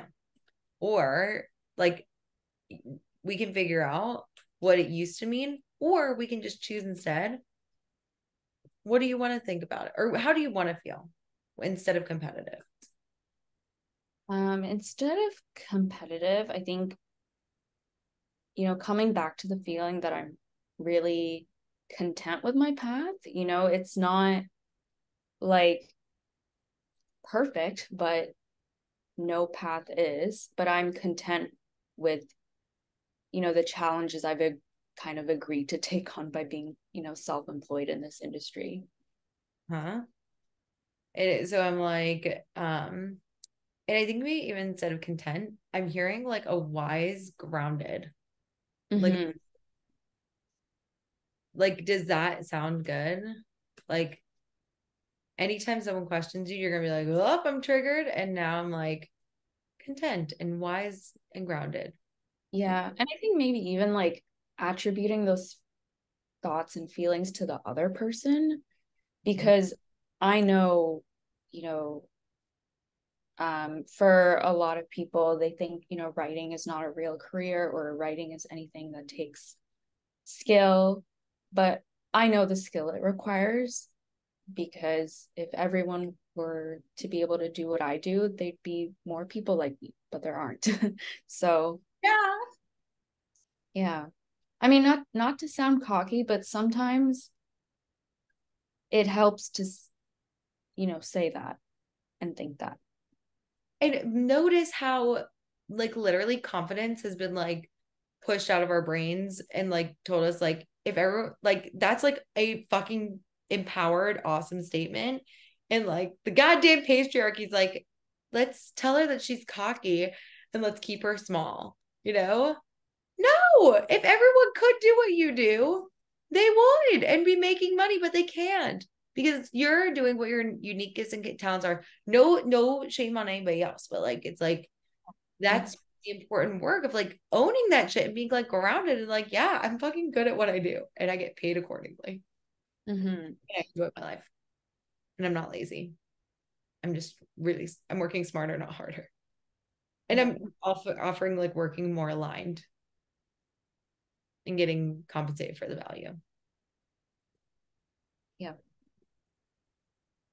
I love you. This is awesome. Mm-hmm.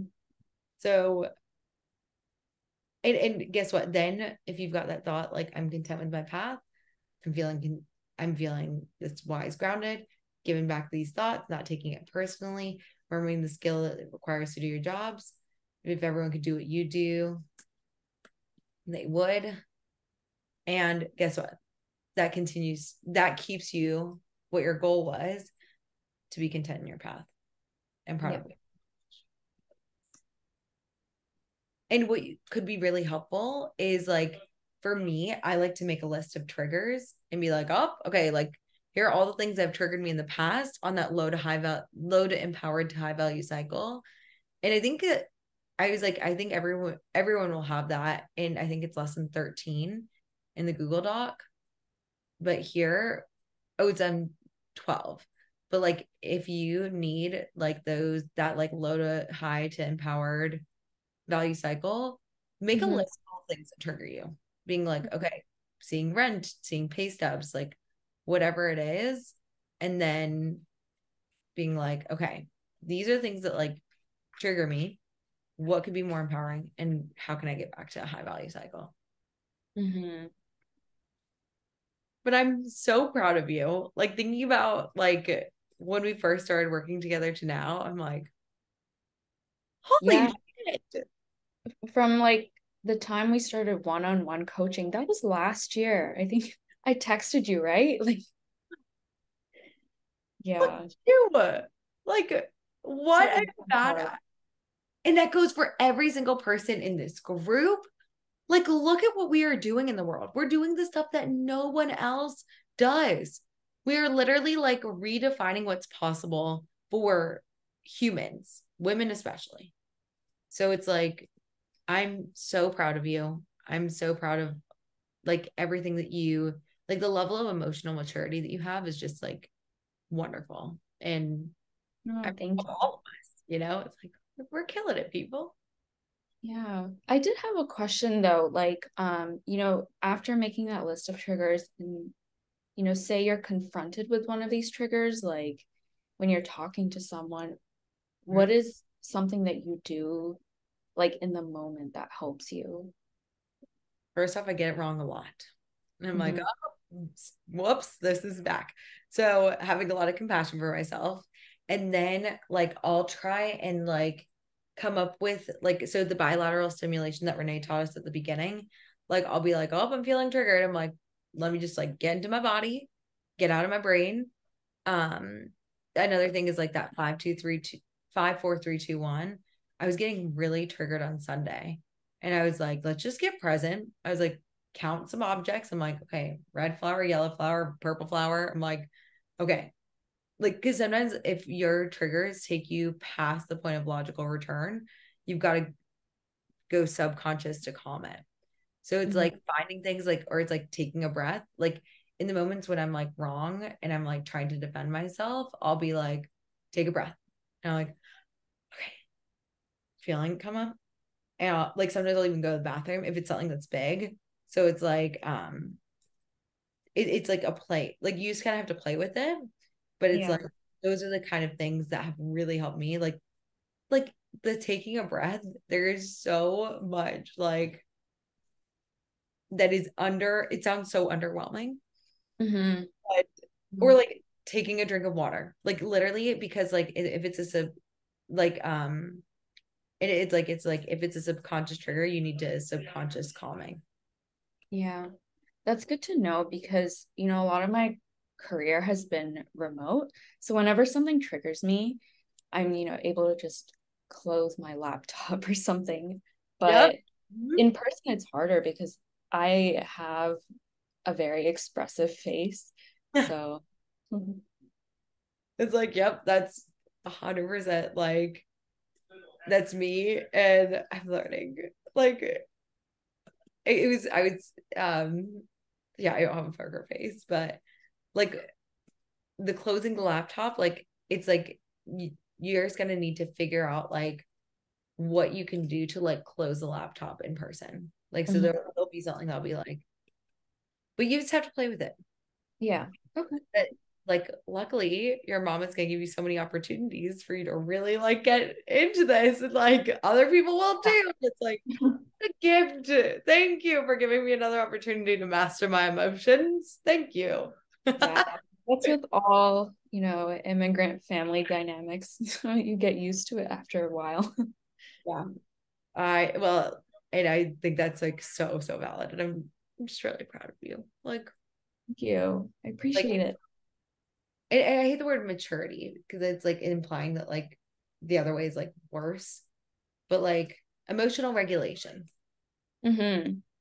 Yeah. It's like figuring out how to like get into that emotional regulation is like fucking badass. So very proud of you. And also like notice like usually the triggers will make it mean something about yourself, Yeah. your all these things. So like take a minute and figure out the meaning later. Mm-hmm. Got it. Is that feeling complete? Can we get some feedback from Talia if she has any ideas? Are you open to any like extra coaching from Talia? Oh And yeah, absolutely. I was like, I don't know if you have any ideas or anything, I but just have like, yeah, three little things that jumped out at me because I think we do think a lot alike, India. The first one that I wrote down was just like it really jumped out at me like there's like an underlying assumption for you that you need forgiveness for having a messy room. And I just want to offer that it's like not a problem to have a messy room. So that might be worth like rather than like spending the energy trying to come up with forgiveness, maybe you could just decide it's not a problem. But that's coming from somebody who has learned to own her messiness. The other thing that jumped out at me. I'm reading a book that Jackie recommended called The E-Myth. And the way that you describe your business really sounds like a job. Like rather than describing yourself as a business owner, you're describing yourself as like even an independent journalist sounds to me kind of like technician job related. Mm-hmm. And so that might be why there's some like dissonance between like CEO doesn't quite ring true. I'm just wondering if you like don't think about yourself as a business owner. And then the last one is I just finished listening to a book called, I think it's called The Practice by Seth Godin. And I'm just wondering if you might be interested in it, because it's just all about like making the practice of, especially of creative work, like the definition of success is to show up every day and like do your practice and not worry about the outcome. And that's something that's been really, really helpful for me in getting over that. Like I can really resonate with the like moving goalpost thing. Yeah. That's it. Oh, that's so helpful. Yeah. Especially the second point. Yeah. I think you're right, because how do you spell it? E-Myth? E-Myth. E-Myth. Yeah. Okay. Sorry. Yeah, I think maybe that kind of feeds into that legitimacy thing I mentioned, right, Megan? Like, because I don't think an entrepreneur, like for myself, is a legit job. I like kind of created another job. Yep. That's what it sounds like. That's interesting. Thanks for noting that. Yeah, sure. Well, it's interesting to see it. Like some people hear like entrepreneur and they're like, oh, not real. But then they'll hear like small business owner and they're like, real. Uh-huh. It's like literally like you have to figure out like semantics don't matter, but like they're important to your brain. And just like noticing, like it's like being like, okay, what semantics make me feel legit? And then also being able to like take a step back and be like, and it's because of my thoughts. But like use whatever thoughts, whatever semantics serve you, and then also get into like it's because of my thoughts. It's like bring it back to what you make it mean. Mm-hmm. Yeah, I think I agree with that. Like semantics, people say like, oh, it's just semantics, but I'm sure, Vindia, you can like relate to this as a journalist. Like the words that you use like will tell you like what meaning you're making of things, and we can all make things mean different things, but yeah, absolutely. And that's why like at the very beginning when we were talking, I was like, what would define it? I was like, what would legitimate look like to you? I'm like, okay, so it's like, what does illegitimate look like? Okay, that's why I kept being like freelance. Okay, it's like what we need to define it for your brain to figure out your meaning. And that can also help within your awesome like emotional regulation protocol. Mm-hmm. Yep. Awesome. Also, Talia, if you wouldn't mind, yeah, linking the books, that would be awesome. Yeah. And I just love you guys. You are so awesome. Thank you for being so wonderful and showing up here every week. Like, I just love you guys so much. And I can't wait to see you next Monday and next week. Okay? Yeah. All right. Thanks, ladies. Bye. Try to figure out where the little off button is. This is fun. Like, how can I leave the meeting?